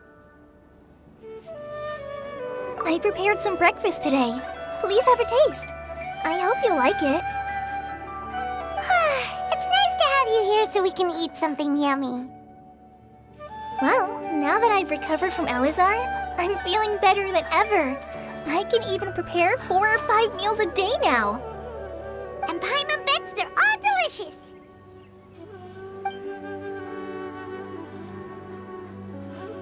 Oh, by the way, someone brought a letter for you after you went to sleep last night. Nope, Paimon wanted to read the letter with you after you woke up, so Paimon didn't open it. All right, let's read it now. Oh, it's from Nilou.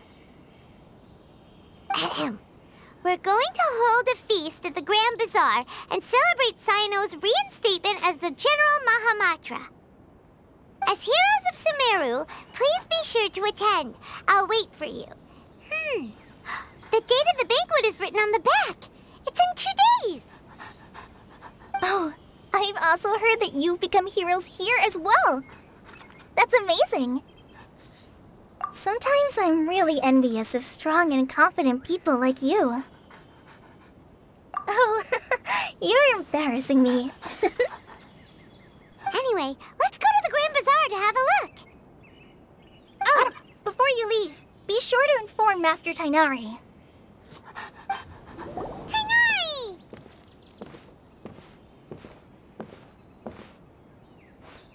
Good morning. How do you feel today?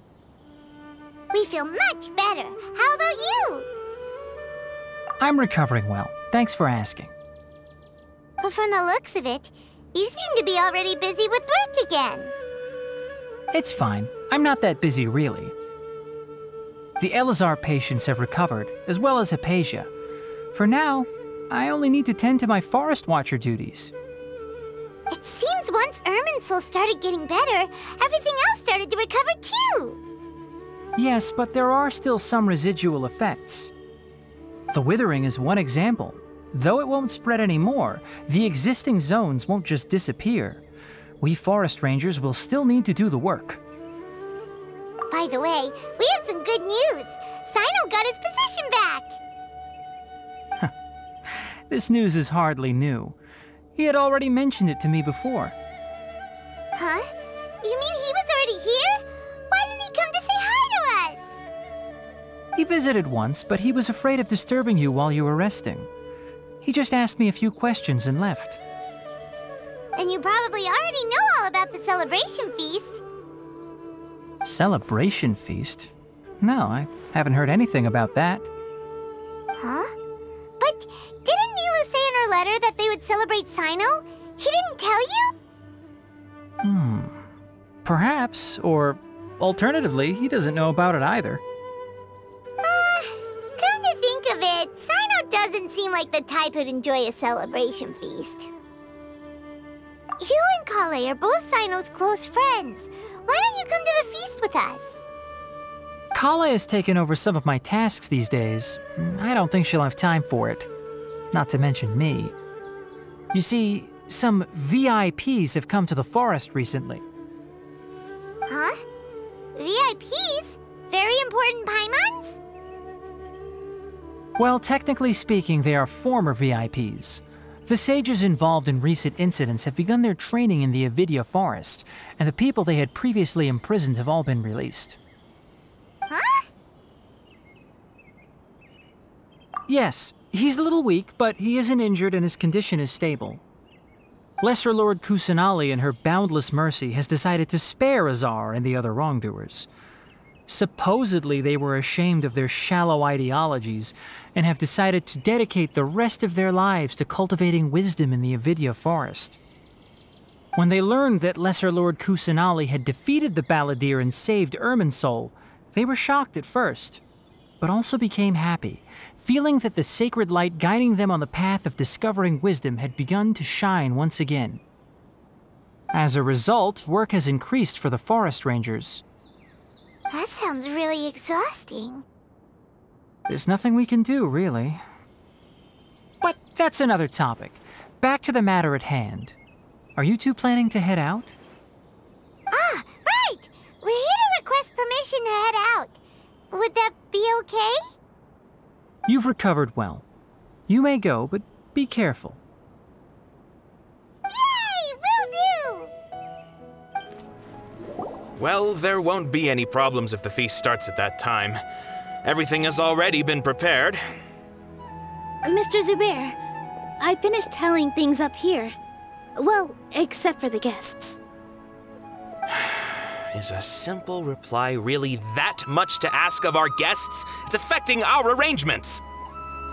Oh, it'll be fine. Besides, it never hurts to get things ready in advance. I was thinking the same thing. The feast will be held sooner or later, right? Hey, Nilou! Traveler, Paimon! We got your letters, so here we are! You're the best! The other guests haven't even replied yet. Huh? Are we the only ones that have arrived? Yeah. I had someone deliver letters to all of our guests. But maybe everyone is still busy with other things. Look, I get it. Sumeru is in an extremely important period of transition right now, but even if your friends are important figures, they shouldn't just ignore your request like this. Nilou is Sumeru's #1 celebrity, after all. You have no idea how happy I am to talk to people with good taste. If you consider enjoying Nilou's dances having good taste, then almost everybody has good taste. Because Paimon thinks everybody will love her performance. That's right. We all think she's amazing too. Nilou is an absolute favorite among those of us who frequent the Grand Bazaar. For Outlanders, you have a great eye. Master Zubair, let's have a vote for the most outstanding audience members next time. I think these two may win. Nonsense! It is not for us to determine the value of an audience. But indeed, we could try giving gifts to people with particularly good taste. I heard there's a device in Fontaine called a camera that can record people's appearances as pictures. Such pictures would make superb gifts. Ooh, good idea. I wonder where we can find one. I don't want you giving pictures of me to everyone. I'm satisfied just being able to perform here. There's always a lot going on at the Grand Bazaar. Yeah, and that's why I love it here. Traveler and Paimon, could you help confirm if the letters were actually delivered? If for some reason they didn't receive the letters, then please tell everyone that there will be a feast here. Yeah, we can also check out how everything in Sumeru is going now. When I wrote the letters, I heard that Dia was in Port Ormos, and Alhaitham was at the Academia. As for Cyno, we've only heard that he appears at the Academia from time to time. I'm not too sure about Ramon's whereabouts. My guess is that he's with Dia. As for Dunyarzad, I just hope she's feeling better. I sent her a letter, but I was afraid of disturbing her. If you have time, please ask about her for me. Okay, got it. Let's go, Traveler.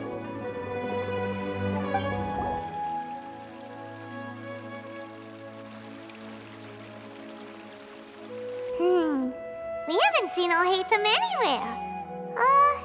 Let's ask that person over there.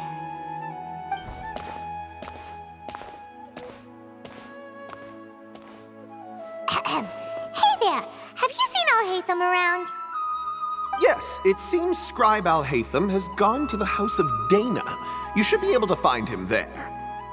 But you're already the second group of people I've seen looking for him today. He must be quite the busy man. Oh? Who else was looking for him?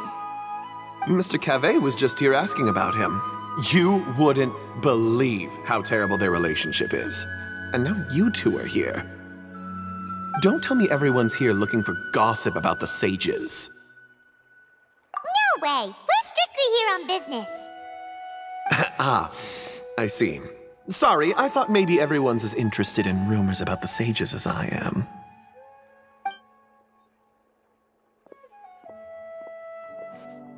Alhaitham should be around here somewhere, right? Oh, he's over there! But it looks like he might not have time for us. Just put down that worthless book and tell me what happened in the Academia. This is not just some worthless book. Do you have any idea how difficult it is to find a physical book like this in Sumeru? It doesn't matter. It's probably just another thing that you used your authority to get your hands on anyway. Just put it aside. Listen, I came back today only to hear that the sages have disappeared. Oh, you sound surprised. I thought you would already know the inside story. Would I be here asking you if I knew? You're the scribe, not me. So just tell me what you know already. Well, I almost became a sage. Huh? Oh, don't sound too surprised now. You're the renowned Kaveh, light of the Kshahrewar. Besides, as a master builder and craftsman, chances are you'll be appointed as a sage too. Why do I feel like you don't really mean it? Huh. What makes you say that? Why would you question my heartfelt sincerity? Maybe it's because you've never said anything good about me before. Yeah, well, I share a similar sentiment, and anyone who knows you as well as I do would surely do the same. Oh, you... See? This is why I hate discussing anything with you. Your ridiculous and arrogant attitude always gets in the way. It seems that you really can't stand my personality. Ha! What was your first clue? Well, then you might as well move out of my house. Are you threatening me? Stooping to a new low, I see. Ugh, and don't change the subject. You, a sage? What a joke. The Academia might as well just close tomorrow. Are they having a fight? Forget what's going on with the Academia. Haven't you been busy with your construction project? Tell me, when are you going to build yourself a mansion? Don't get me started. I get angry just thinking about it. So, what great building did our master architect work on this time? Like I need to tell you. Keep your nose out of my business. No, I think we deserve to know. Where were you when Sumeru needed you most? I was in the desert for a large project, but considering Haravatat's utter ignorance of architectural and aesthetic matters, you probably wouldn't understand. Which is truly unfortunate. I can only pity the man who doesn't understand the first thing about beauty and romance. Unlike a true... Hold on, wait a second. What do you mean by when Sumeru needed me most? Well, while you were out fiddling around in the desert, many people came together to save Sumeru from a crisis. Ha! And you think I'd believe that? Look, all you really need to know is that Azar and all his accomplices have all been overthrown. Huh? What nonsense are you talking about? It's no skin off my nose if you don't believe me. It's not like my Darshan was the one trying to apply for funding from the Grand Sage. Yours, though, on the other hand... You know what? I'll ask around. I'm sure someone knows what's going on here. You're dead if I find out you're lying to me.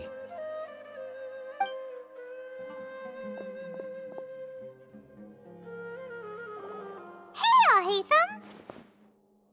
Oh, it's you two. What's the matter? We're running some errands for Nilou. Have you received her letter? Letter? Nilou said she sent out a letter inviting everyone to a celebration feast in 2 days at the Grand Bazaar. We'll also be celebrating Cyno's reinstatement as General Mahamatra. If she addressed the letter to Alhaitham of the Academia, then the letter should have gone to my office. I've been busy these days, so I haven't had time to check for any new mail at my office. I only now have some free time to attend to personal matters. Have you always been so busy with your work? Of course not. I'm only busy these days because several sages have been dismissed recently and the whole Academia was practically turned upside down. Tighnari told us they all went to train in the Avidia Forest. Apparently they will spend the rest of their lives there. That is already the best possible ending for the likes of them. 4 of the 6 great sages were possessed by their desire for power and attempted to create a new god. In order to pull it off, they even imprisoned the other 2 rational sages. To imagine such things could take place in the Academia. I don't know where to begin. Yeah, you're right. Feels kinda strange to hear them called that after all this time. But then again, the 6 great schools sounded pretty impressive too. Yes, at least that's how they're supposed to sound. It's said that when the Academia was first founded, the Dendro Archon herself established the 6 great schools, each representing one of the 6 different types of wisdom. Numerous Darshans have sprung up and faded. Only the 6 Darshans attaching themselves to the 6 great schools have stood the test of time and obtained permanent seats in the Academia. Now, the 6 Darshans are nearly synonymous with the 6 great schools, and the leaders selected for the schools are the 6 great sages. Among the 6 great sages, there is one central leader, the Grand Sage. Unfortunately, only the sages from Vahumana and Amorta remain now. They were imprisoned for opposing Azar and were only rescued after Azar's downfall. So who's managing things in the other 4 schools now? Do they need to find someone new? Yes. Normally, new sages are selected based on a strict set of criteria. Oh, didn't you just say something about becoming a sage? If they pick you, then we'd have a huge connection in Sumeru. Yes, about that. You didn't let me finish my sentence. The person in charge of personnel affairs nominated me to be the Grand Sage in place of Azar and help Lesser Lord Kusanali manage the academia. But I refused. Huh? But why? Can't you be a little more ambitious? I'm not even interested in being one of the 6 great sages. Like I said before, I don't like being a leader. Oh, all right. So are you busy these days trying to find others to take the job? That's not my job either. I'm only responsible for handling important affairs within the academia before the new sages take office. And the first thing I'll do is reject Kasharawar's application for funding. By the way, who was that other person just now? Is he your friend? Do we look like friends? Paimon doesn't know. That's why Paimon's asking. His name is Kaveh, my roommate. You could say he's the representative for Ksharawar scholars. Which is exactly why he always has so many problems. So everything that's happened recently must be a huge change for the people of Sumeru. Such is the work of the Academia Scribe. Well, anyway, no matter how busy you are, since you are our planner, remember to attend the celebration feast in 2 days. Alright, I'll see you there.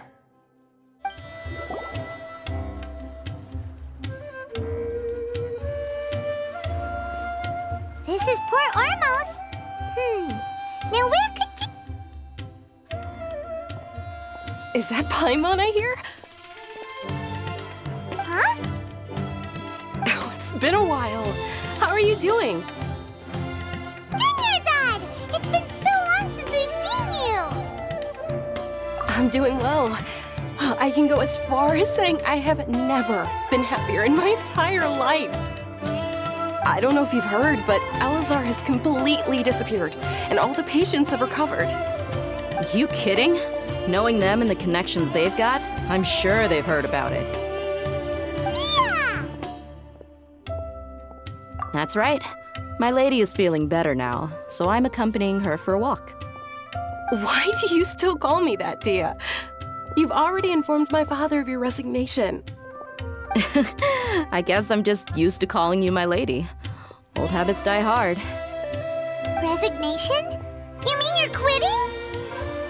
Yeah, I might start losing my edge if I keep being a bodyguard for the Homayanis.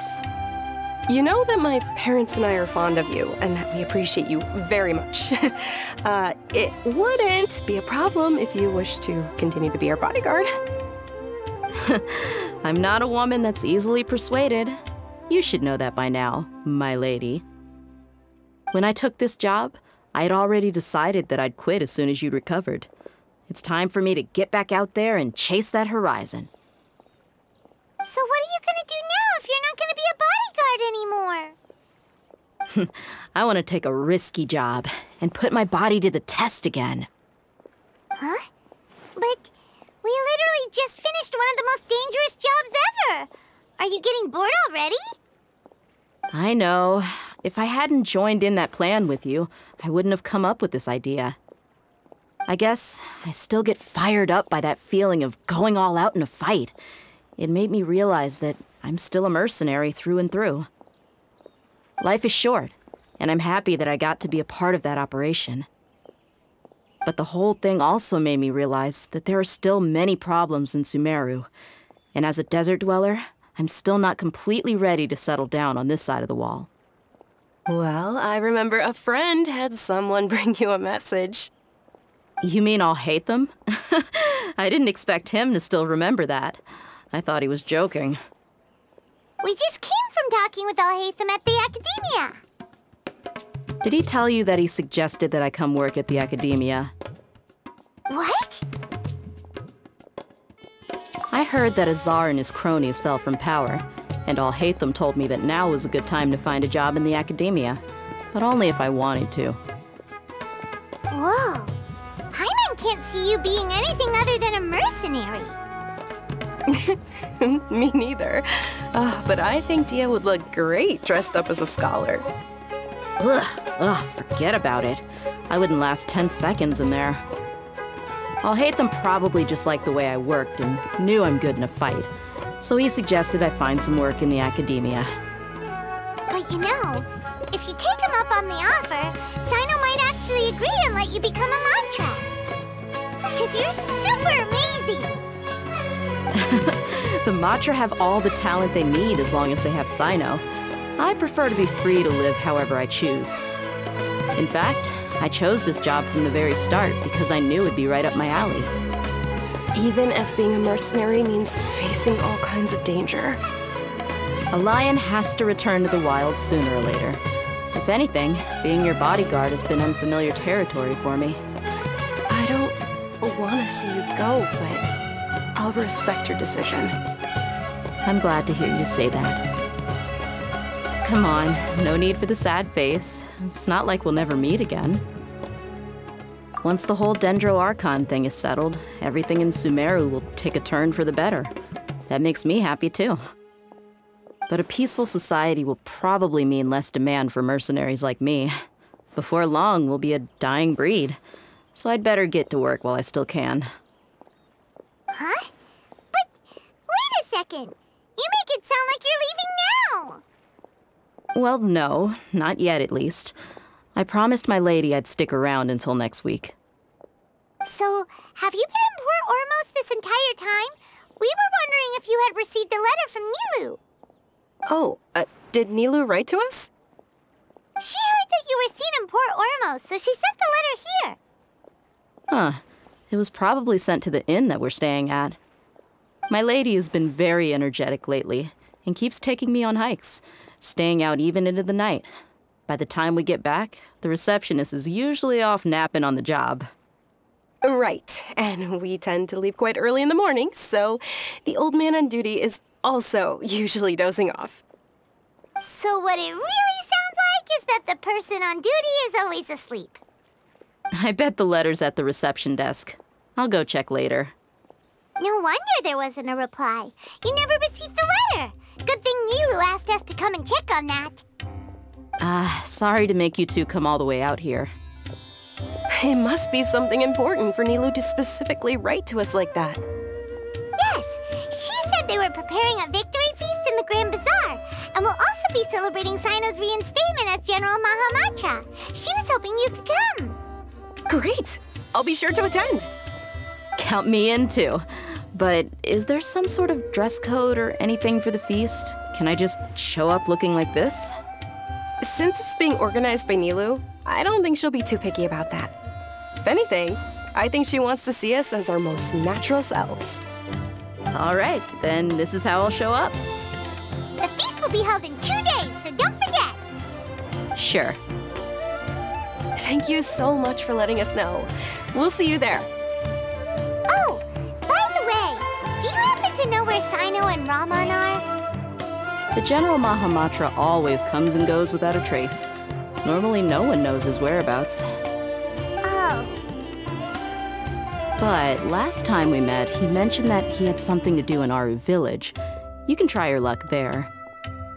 As for Ramon, your guess is as good as mine. I only remember he said that he had something to discuss with Cyno. You can ask Cyno when you meet him. Don't mention it. You'd better get going. All right, on to our next stop. It's been a while since we last visited Aru Village. Ah, there's Cyno.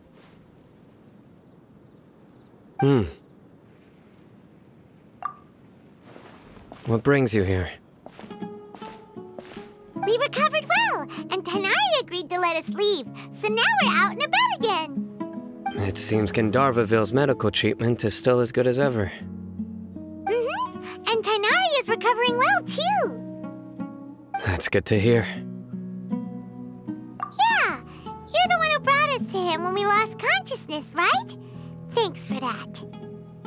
You're welcome. Tighnari has excellent medical skills, and Kale is quite attentive. It was the best place for you.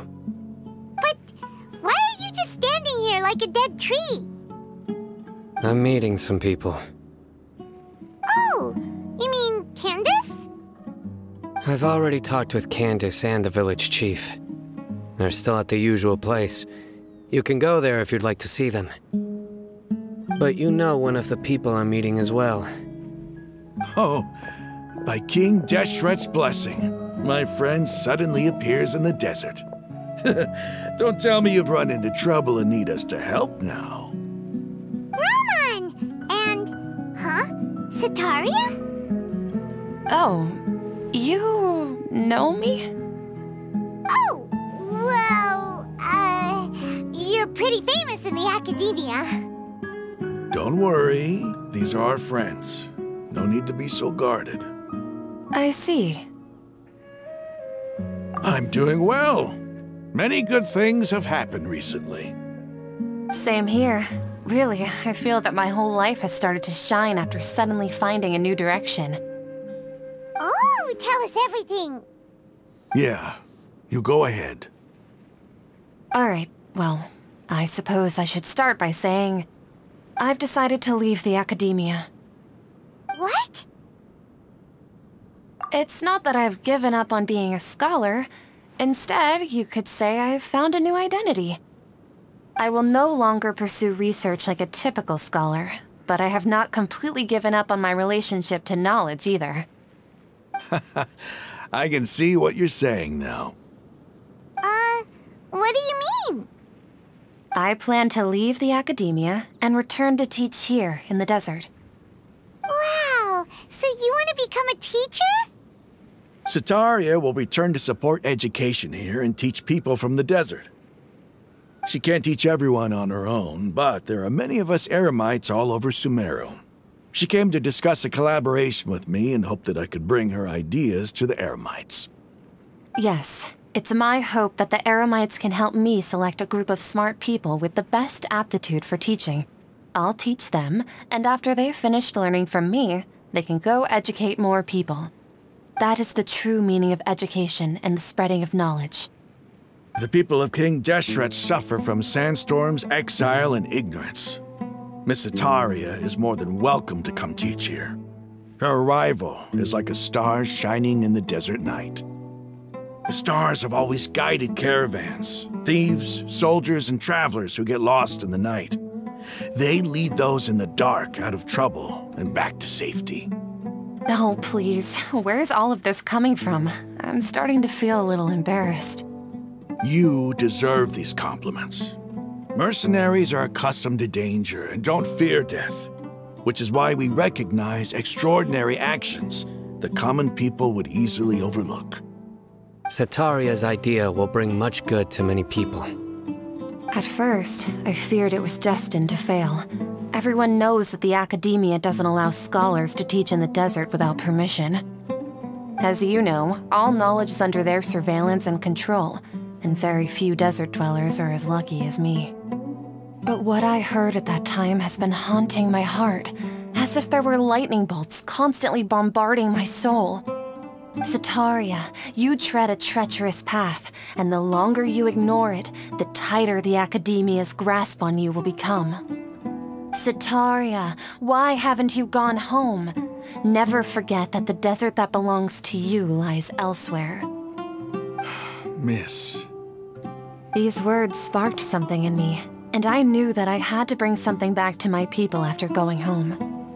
I gathered up the courage to approach the Grand Sage, only to find that he was no longer at the academia.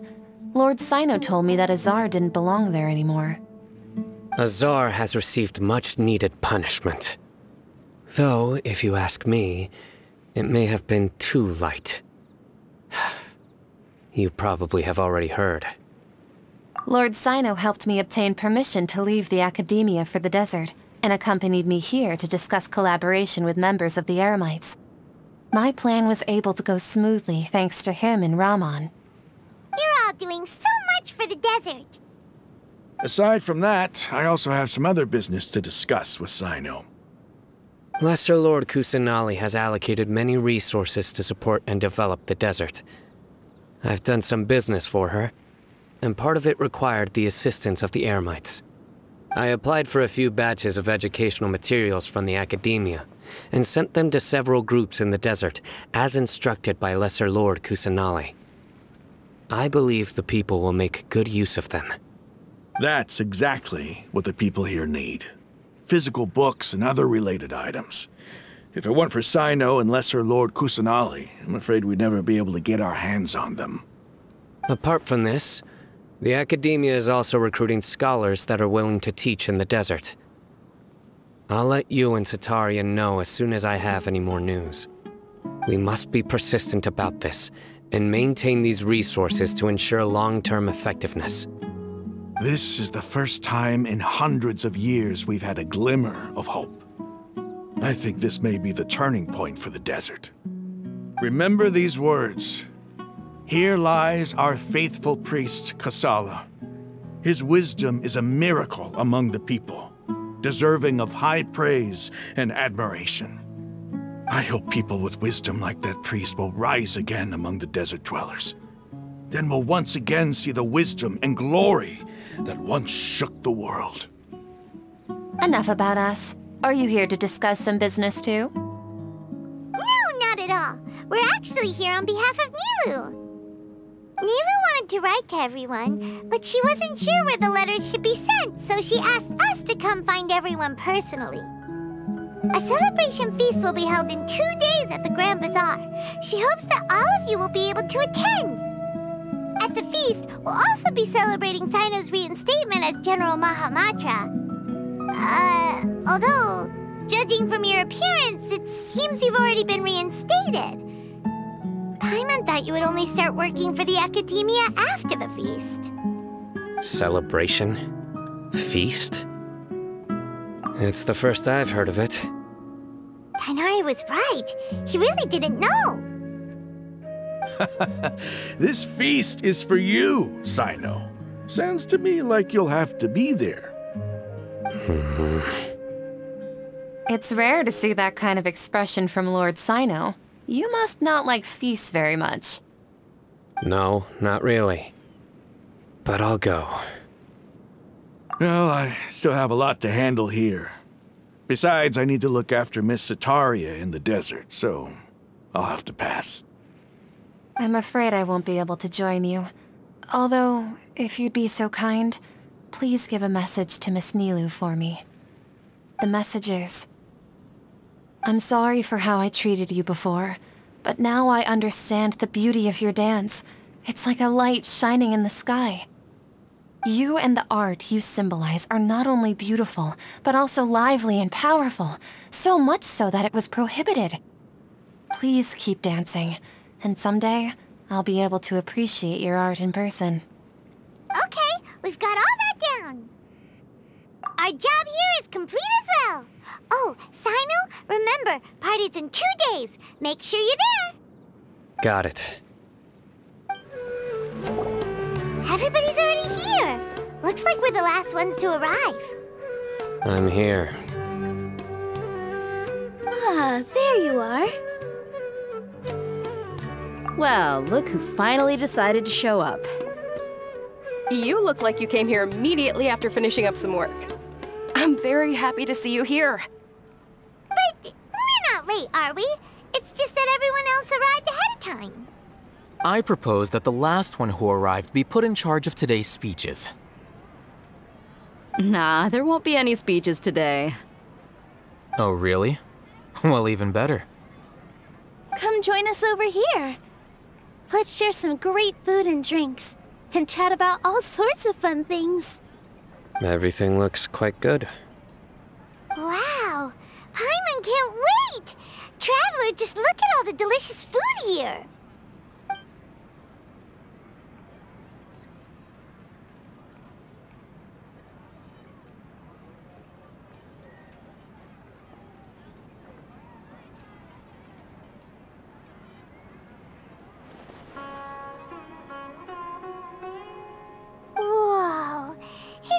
delicious! Oh, this grilled meat tastes amazing! The food was specially prepared for you by everyone in the Grand Bazaar. And we have gifts that were sent by the residents of Sumeru City when they heard we were holding a feast. Everyone that came said that you saved Sumeru and wanted me to thank you all on their behalf. Ah, feels kinda nice to be seen as a hero. I could get used to this. Being a bodyguard is also a hero's job. You've always been amazing, Dia. My lady sure has a way with words. Thanks. I'm glad to hear it. And I'm happy to meet everyone that participated in the great plan. Don't mention it. Come to think of it, we've really done something impressive together. It's unbelievable. We owe it to our abilities. And luck. Really? Why do I remember everybody thinking that luck was against us and feeling like we hardly had a chance of succeeding? That's how I remember it too. It's luck that brought us together, and it was luck that let us form a team. Then, it took even more luck for us to formulate a plan and implement it successfully. Moreover, judging from the results, everything worked out well. Yeah, everyone gave it their all when it mattered most. It was almost like a performance. We took the stage and put on our best show. Everyone played their part, and thanks to everyone's efforts, the performance was a great success. So, would you say we're good actors too? It's such a blessing that Lesser Lord Kusanali was able to return to power at the Academia. Yes, even after being abandoned and neglected so many times, she's finally returned. Uh-huh. Lesser Lord Kusanali once used all her power in a great disaster, which resulted in her losing all her wisdom and memories of the past. The Academia basically abandoned her because of it. This should be something everybody should remember. Huh? You look surprised. I didn't say anything wrong, did I? No, everything you said is correct. That's good. Something wrong? Yeah, what's with that face? You knew all of this already. Even if those two giants of the Academia are here, I still have to say it. Those sages really have some nerve. 500 years ago, Lesser Lord Kusanali used all her power for the people of Sumeru, and what did they do in return?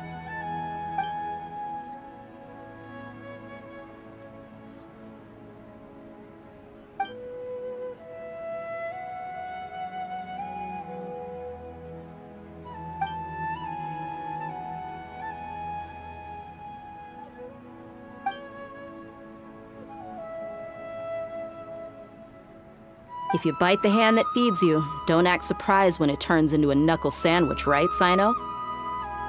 Perhaps I shouldn't say this, but their treatment of Lesser Lord Kusanali calls for a more severe punishment. You could simply tell Lesser Lord Kusanali that you wish to have Azar and his accomplices severely punished.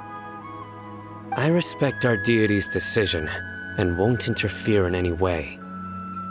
While we're on this topic, why didn't you accept the Academia's invitation to become the Grand Sage? Are you trying to say that I'm fit to be a sage? Not at all.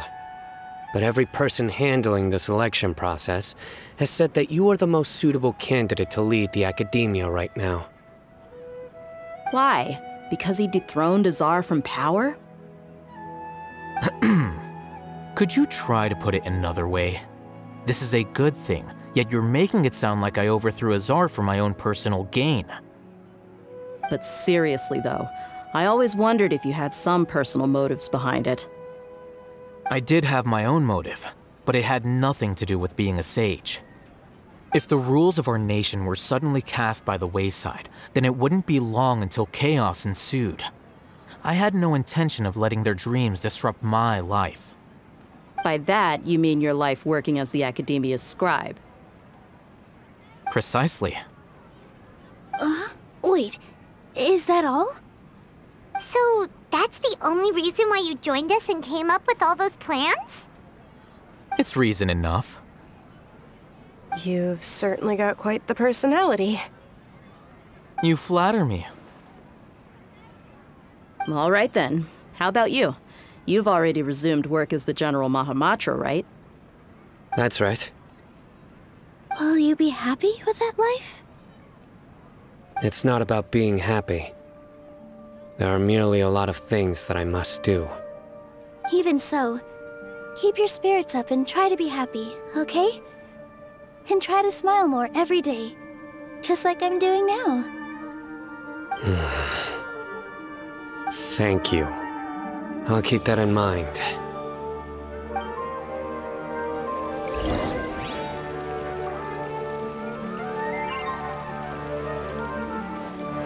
I seldom participate in such lively gatherings, but the atmosphere here is quite good. No, this gathering today has a unique meaning. The Grand Bazaar is lively because the people here feel happiness from the bottom of their hearts, unlike the farces at the Academia. That happiness is an emotion that'll be forever alien to those bookworms who have driven themselves insane by studying. I seem to have taken both keys when I left the house. Oh well.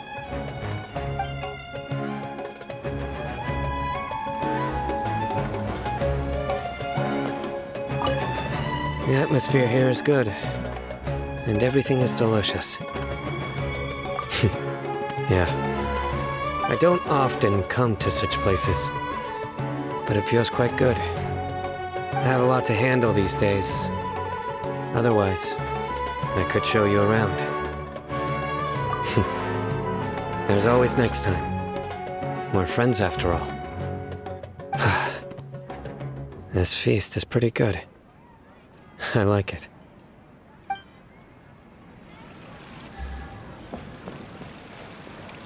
Ah, there you are, traveler. Well, how is it? Are you enjoying the feast today? If there's anything you're unhappy with, just let me know. I'll be sure to take note of it. That's good. It's the first time I've ever invited so many exceptional people to one place. I was a little nervous myself. You see, every guest here is quite extraordinary. It's unbelievable that we've got everyone together here. Almost like a fairy tale. Make sure you live it up tonight. I'll be happy as long as you're enjoying yourselves. I'm honored to have her think of me this way. If I have a chance in the future, I would really like to invite her to one of my performances. I can't explain why, but I just feel elated right now. Thank you.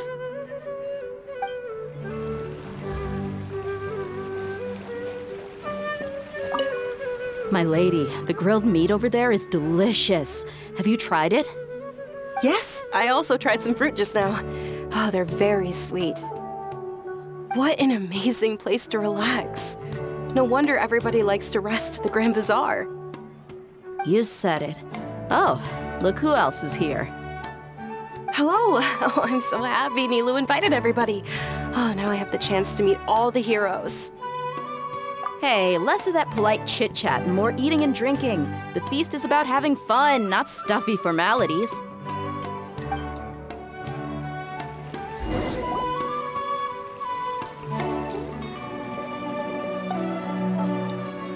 Hey, what's wrong? Your head is starting to droop. Hey, you can't just fall asleep here. Paimon will go find something delicious for you to eat. You'll wake up once you've put something yummy in your tummy. Of course, just wait here for Paimon.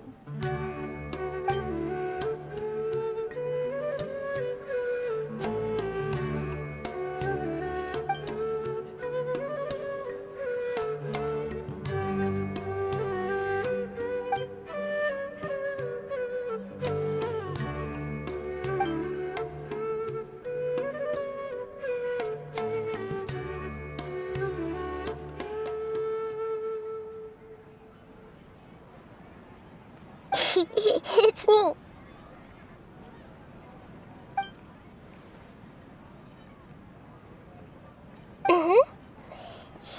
blame me for being a bit too self-indulgent. I was thinking about talking with you, and the next thing I knew, I had made a connection with you. The connection between us is amazing. It's like flora and the fence it grows upon. I heard there's an amazing celebration feast today at the Grand Bazaar. I wanted to have a look for myself, so I snuck in. Lately, I've been so busy dealing with all the fallout from recent events, so I really haven't had any free time. Although you've already helped me with a lot, there's still one more thing I hope you can help me with.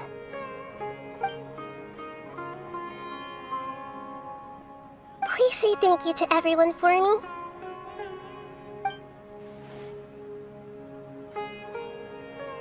Oh, is it not convenient for you to do that for me?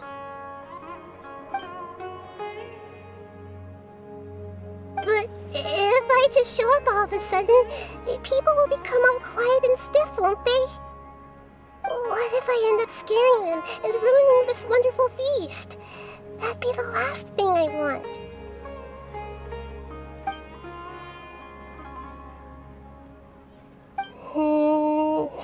Let me think about it.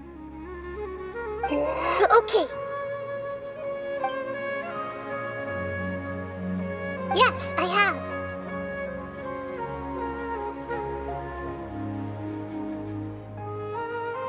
You said I should go thank everyone as myself, right? So... I've decided to borrow your body for the time being. Please don't blame me.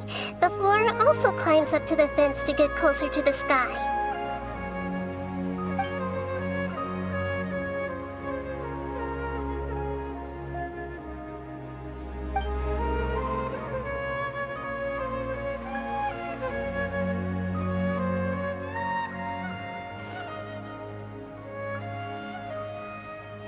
Everyone!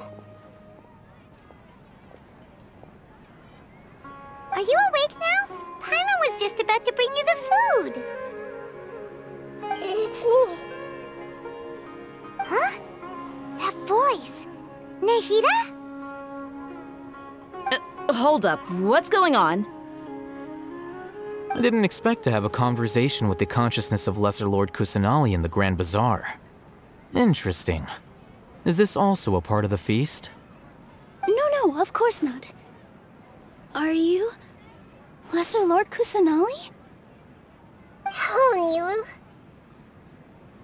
You know who I am? Yes, I already know every one of you.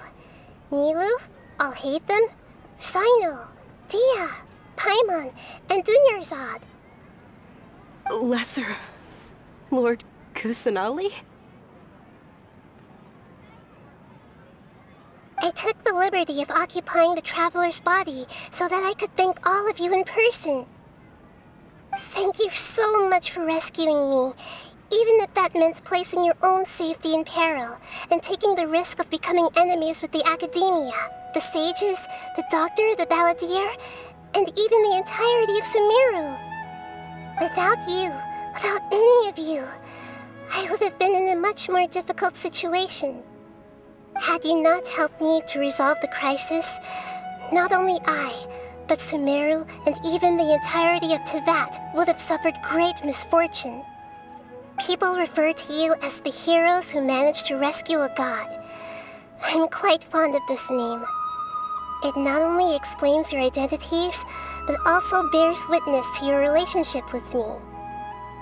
Please, allow me to present to you my most sincere gratitude. Lesser Lord Kusanali, you have done so much for Sumeru, and I didn't even have a chance to do anything for you. You don't have to do this.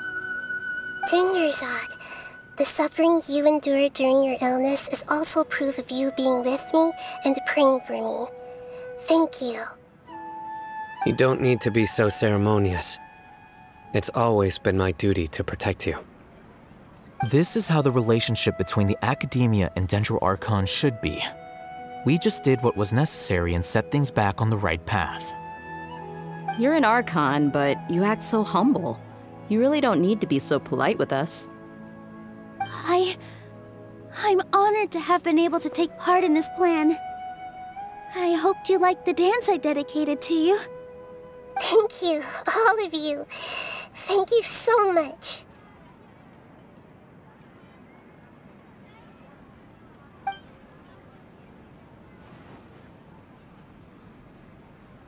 Yeah.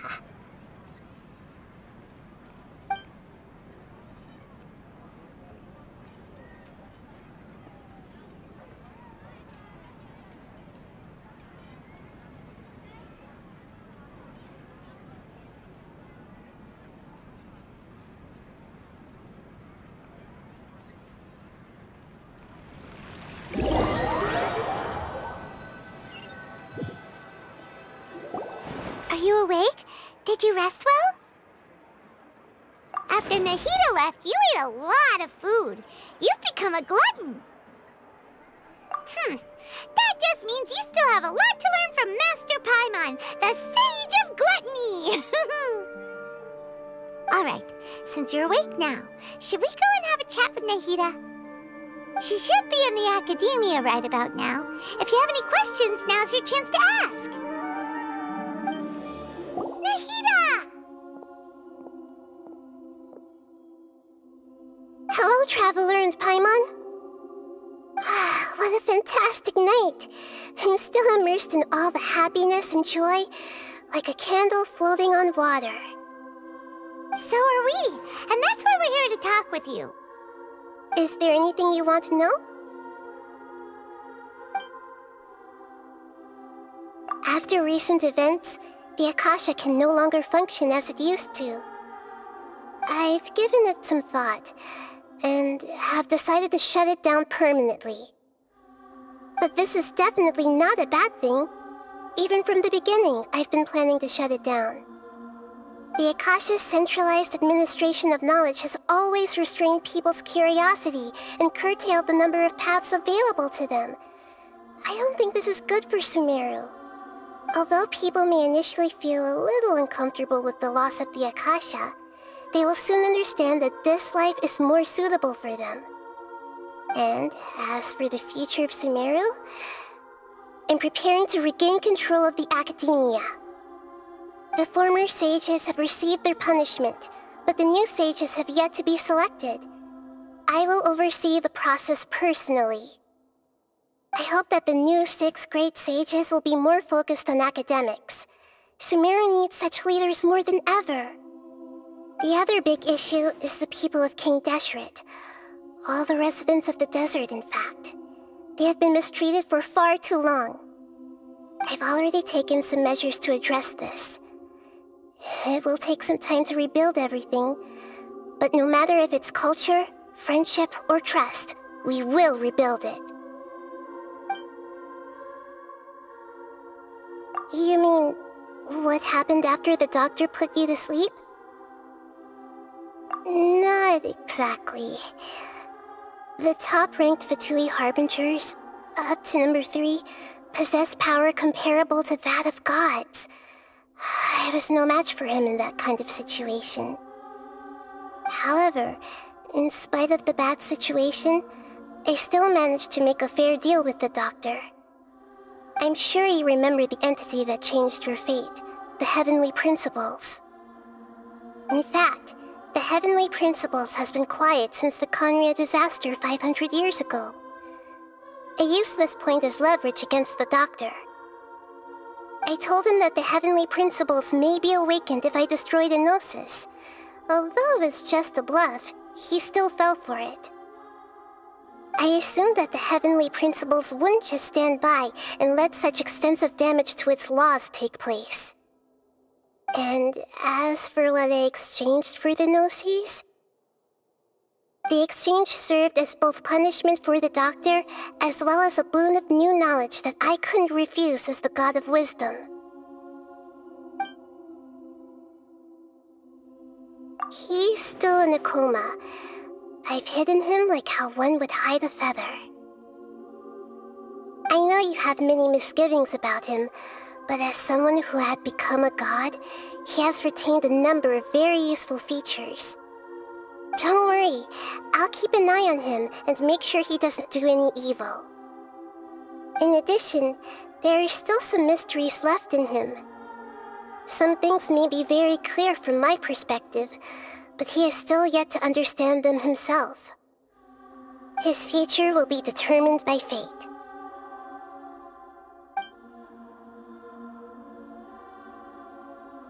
Is that where you're headed next? Fontaine, the Nation of Justice?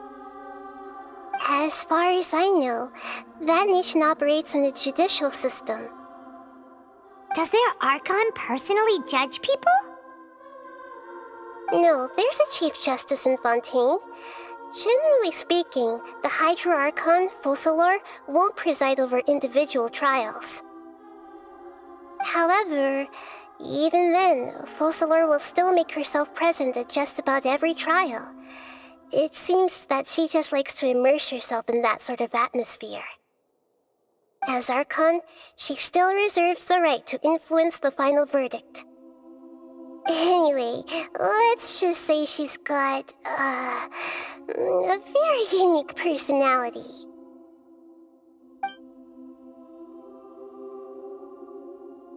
Are you sure? Isn't there something else you haven't asked about yet? Huh? You mean... About your brother.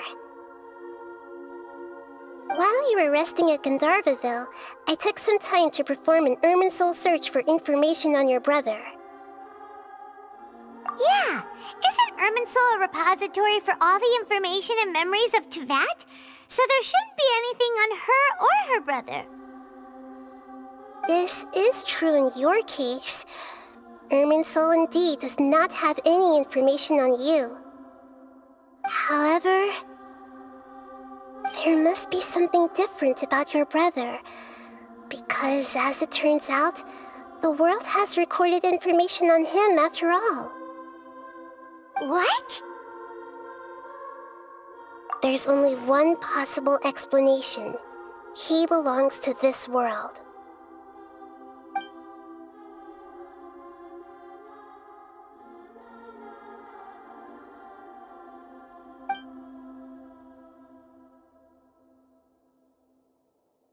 But nothing about this makes any sense! Wasn't this your first trip to Teyvat? According to the records I was able to access, your sibling suddenly appeared in Khaenri'ah. After the Khaenri'ah disaster, he began his journey through the 7 nations of Teyvat. But just as his journey was about to reach its conclusion, the Irminsul records on him suddenly become fuzzy. What do you mean, fuzzy? Did something happen to him? All I know for sure is that somebody, for reasons only they can know, is deliberately obfuscating his fate. And whoever it is, if they can do that, who knows what else they're capable of. But even that wouldn't explain how he somehow comes from this world. Something else I noticed was that according to these records, the Fatui have not classified your sibling as one of the Descenders. What's a Descender? Paimon's never heard of it. Look, I'm sure you must be curious about the information I received from the Fatui in return for my Gnosis, right? A very important part of the intel was about this world's Descenders.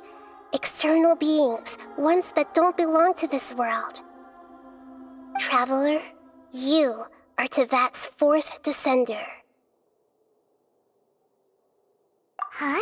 So the Fatui count 3 other Descenders before the Traveler, and her brother isn't even one of them? That's right. My current hypothesis is that the first Descender was likely what we now call the Heavenly Principles. As for the other Descenders, I still need to verify their existence. It could take me some time. Paimon's head's about to burst from all this crazy new information. And yet, even knowing all this, I'm sure you must still have a lot of unanswered questions. I must say, I truly regret that I can't help you more as the God of Wisdom. There are many questions in my heart as well. I will need some time to go through each one of them. And soon, you'll also begin your journey anew and depart from Sumeru. I'm very interested in your future. It's a journey that can't be observed or recorded by this world. If fate is the ultimate knowledge, then your future will be the ultimate fate. Paimon's sure glad we got to meet you, Nahida. The pleasure is all mine. I can't thank you enough. Alright, that's enough talk for today. If you ever miss me, just close your eyes, and maybe I'll appear in your dreams.